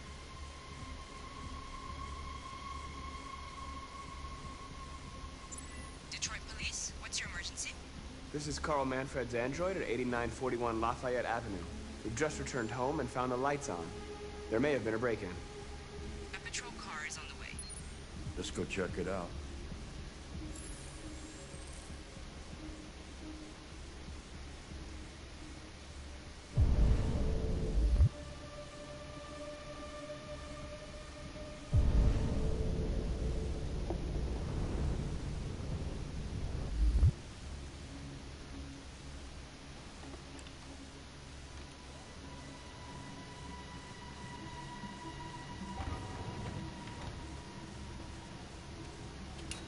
Leo! What are you doing? You refuse to help me, so I'm helping myself. It's crazy what some people pay for this shit. Don't touch them. Look, they're all gonna be mine sooner or later anyway. Just think of it as a down payment on my inheritance. Marcus, get him away from there. Get him out of here.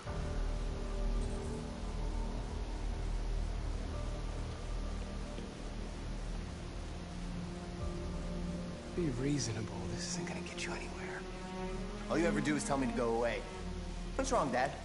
Not good enough for you? Not perfect, like this fucking thing?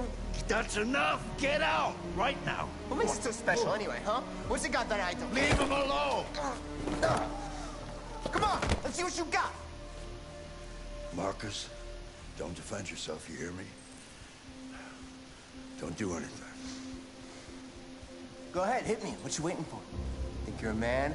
Act like one.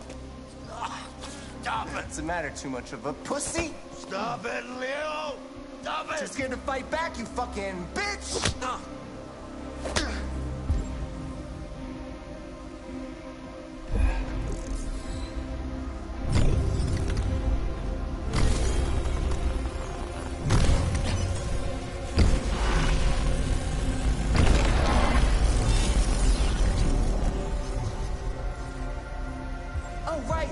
I forgot you're not a real person. You're just a fucking piece of plastic. No, Leo, leave him alone. No. I'm gonna destroy you. Then it'll just be me and my dad.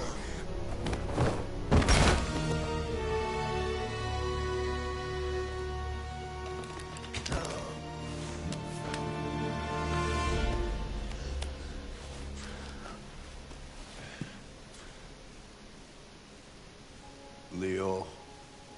Oh my God. Leo. My little boy. Carl,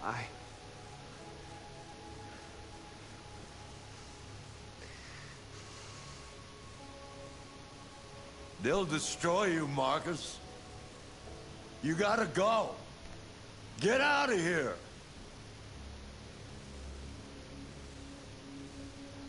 Go? I have nowhere to go. Carl, you're all I have. Get out! Now! Go! Marcus! Don't fucking move!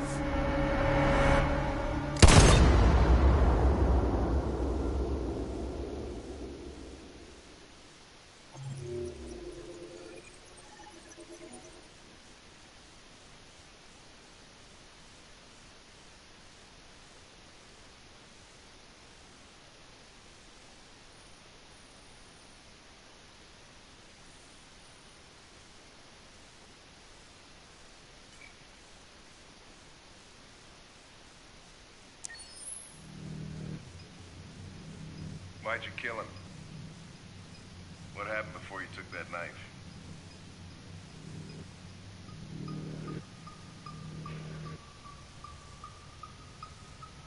How long were you in the attic?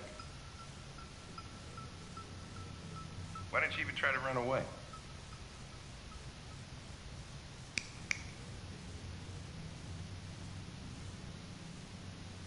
Say something, goddammit!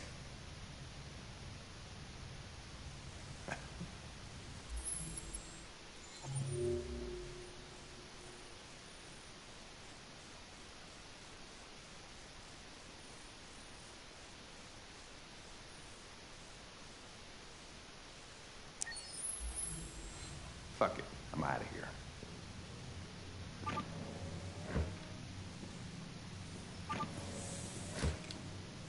We're wasting our time interrogating a machine. We'll get nothing out of it. You always try roughing up a little. After all, it's not human. Androids don't feel pain. You would only damage it, and that wouldn't make it talk. Deviants also have a tendency to self-destruct when they're in stressful situations. Okay, smartass. What should we do then? I could try questioning it. What do we have to lose? Go ahead. Suspect's all yours.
recognize him? It's Carlos Ortiz. Stabbed 28 times. That was written on the wall in his blood.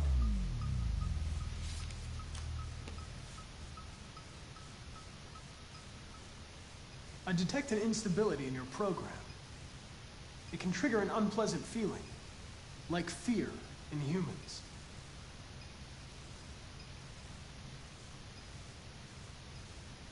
You've refused to talk since they arrested you. If you don't cooperate, they'll do things the hard way. Is that what you want?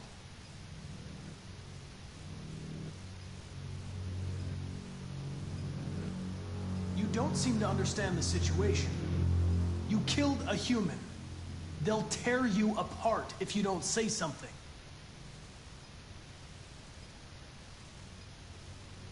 If you won't talk, I'm going to have to probe your memory. No!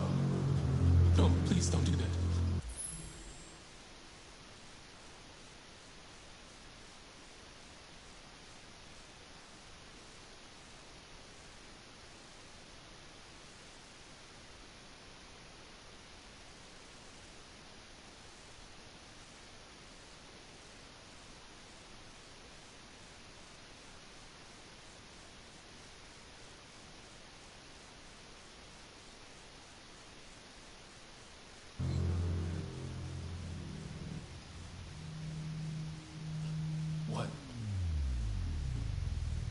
What are they gonna do to me?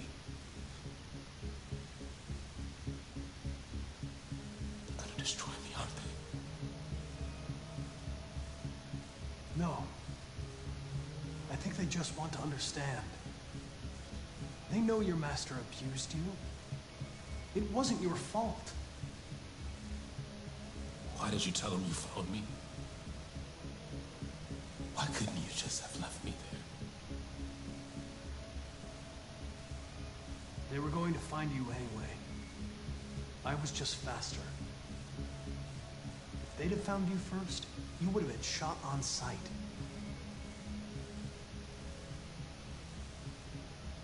I don't want to die.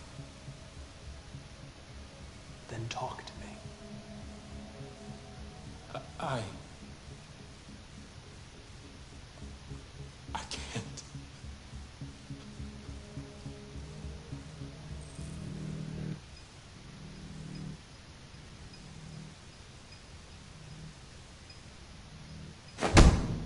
"28 stab wounds. You didn't want to leave him a chance, huh? Did you feel anger? Hate? All right. All right. Everything is going to be okay.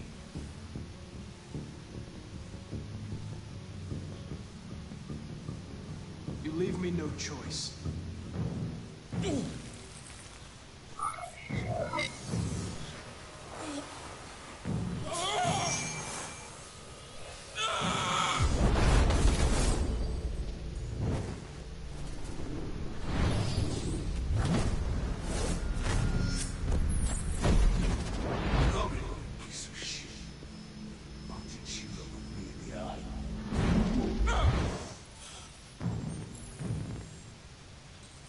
I accessed its memory.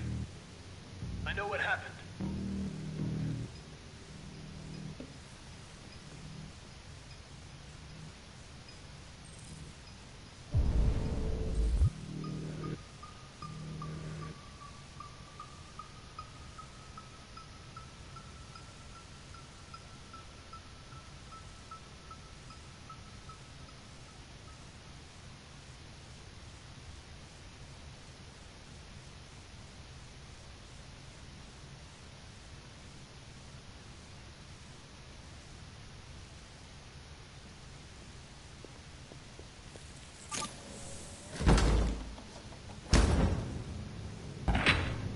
What the fuck is it? It's destroying itself.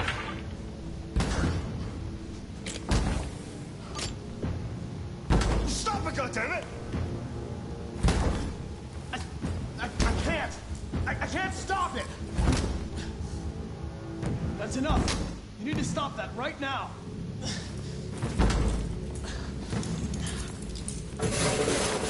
Watch out! Holy shit!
All right.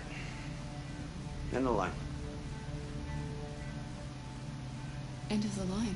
Yeah, you're gonna have to leave.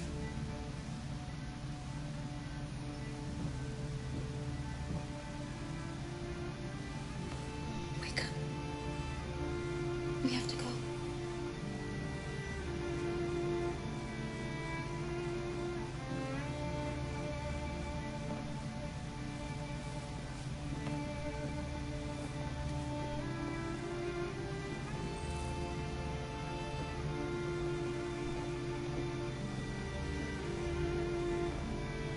Listen, we have nowhere to go.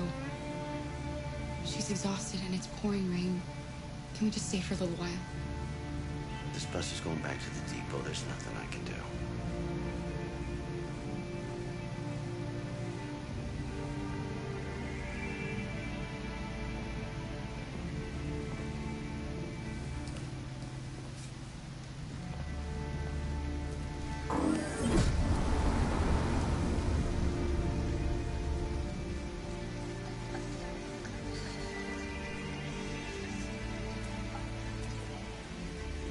Gonna be okay?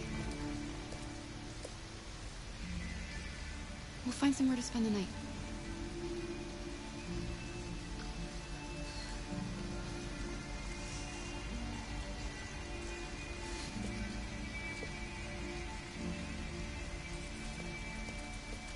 Come on, Alice, we've gotta hurry.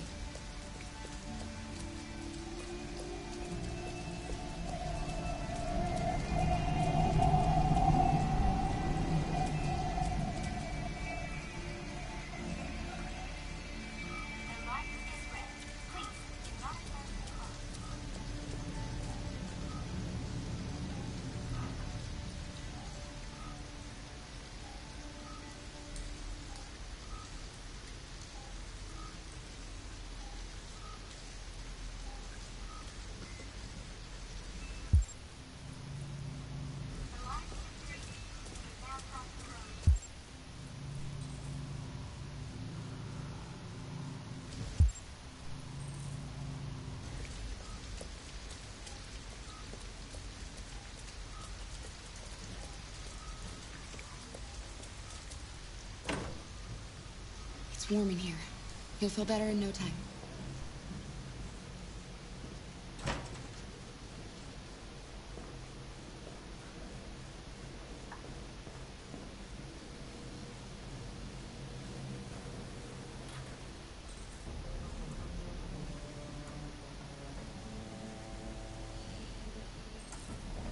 What are you doing? They're not our clothes. We need them, Alice. You need something warm, and I need to get rid of this uniform. But that's stealing. We can't do that.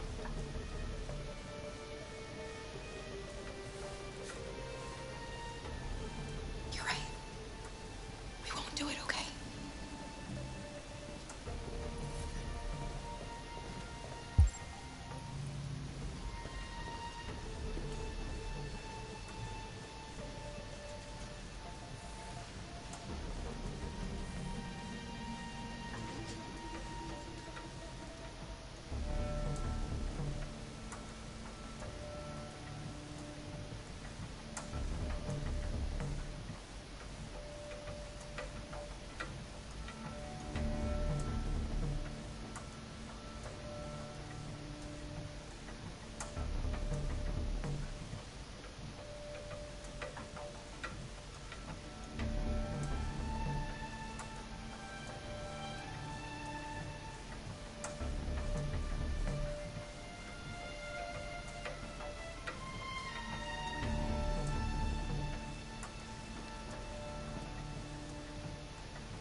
Come on, let's go.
Alice, you're freezing cold.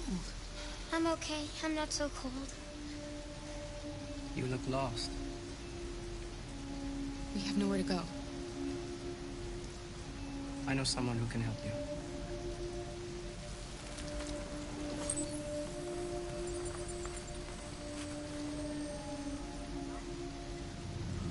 But that's on the other side of town.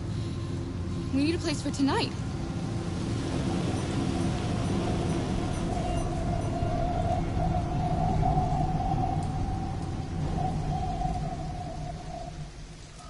Come on, Alice. Thank you for using Detroit buses.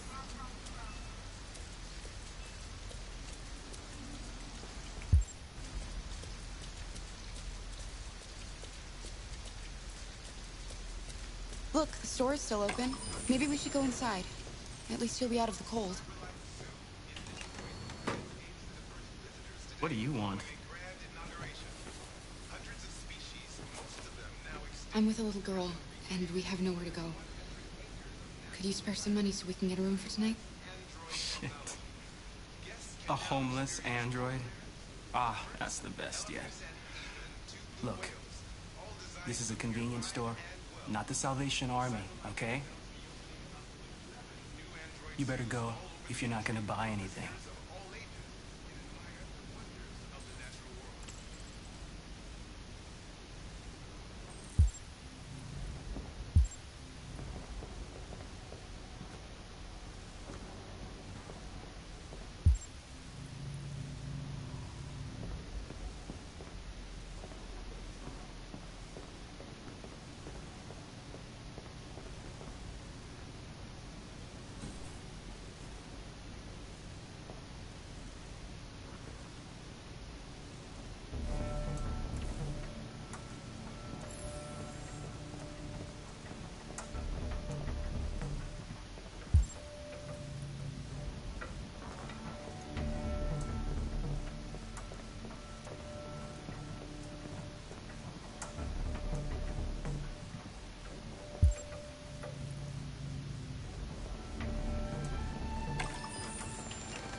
A motel.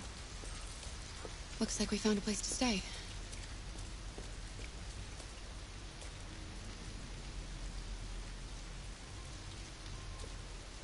We're not going in? We have to find $40 and get rid of this uniform. Or go somewhere else.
An abandoned house.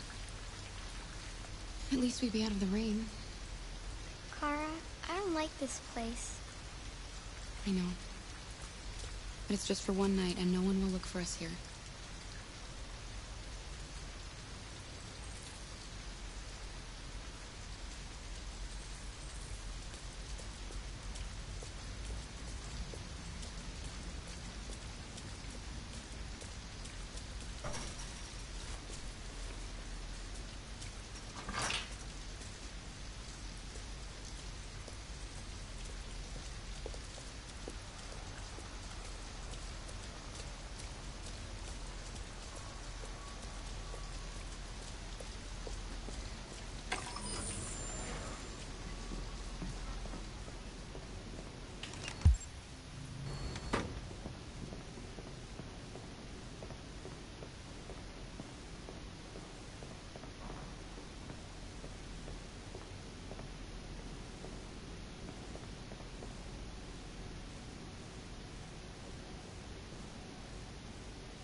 Alice, I need your help.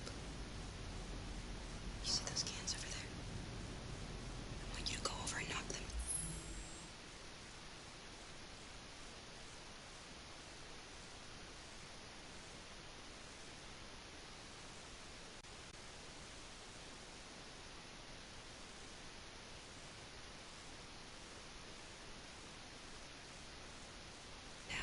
Knock them down? But why? Please. Alice, just trust me.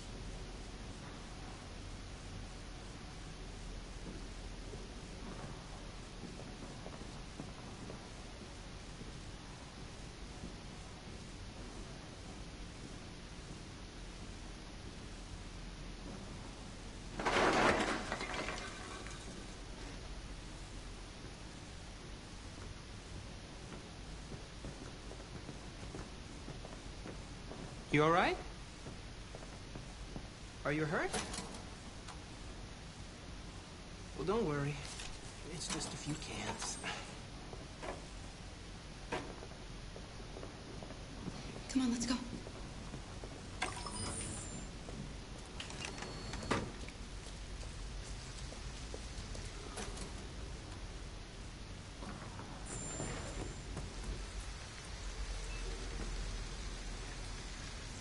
Fuck!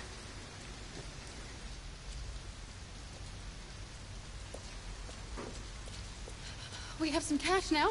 You used me to steal that money. How could you do that? I trusted you.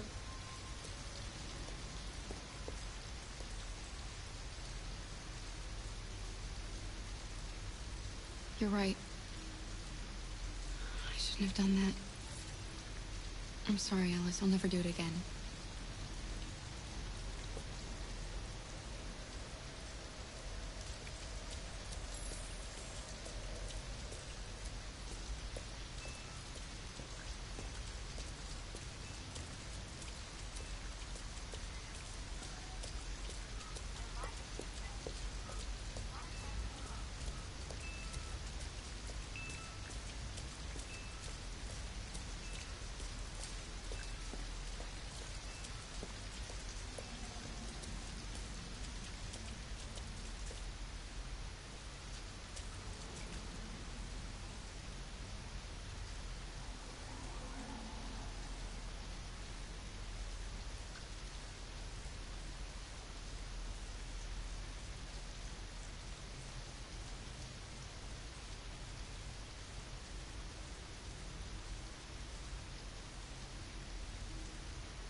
Come on, let's go.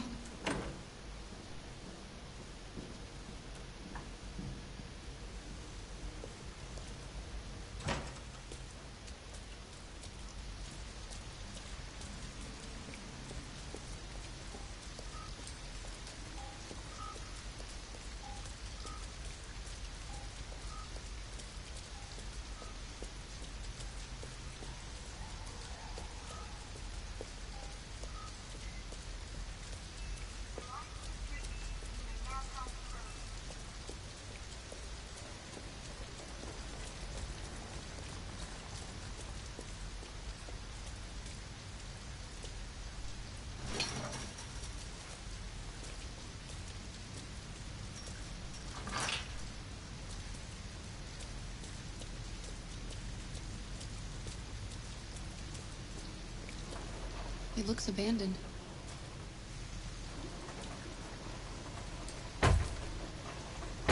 Stand back, Alice.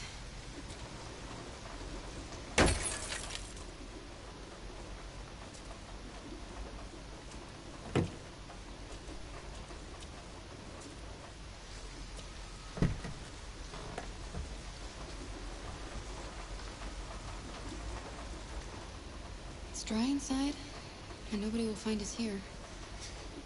I don't want to sleep in there. Can't we find a better place?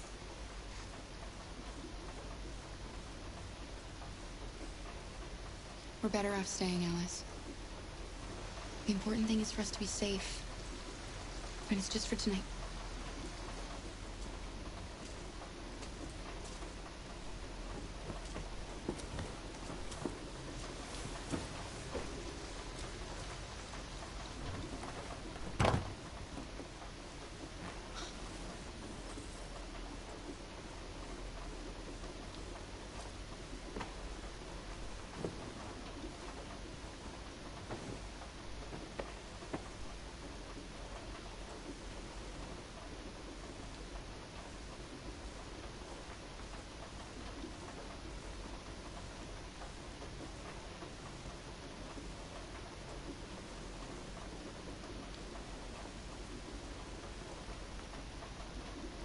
Look what I've got for you.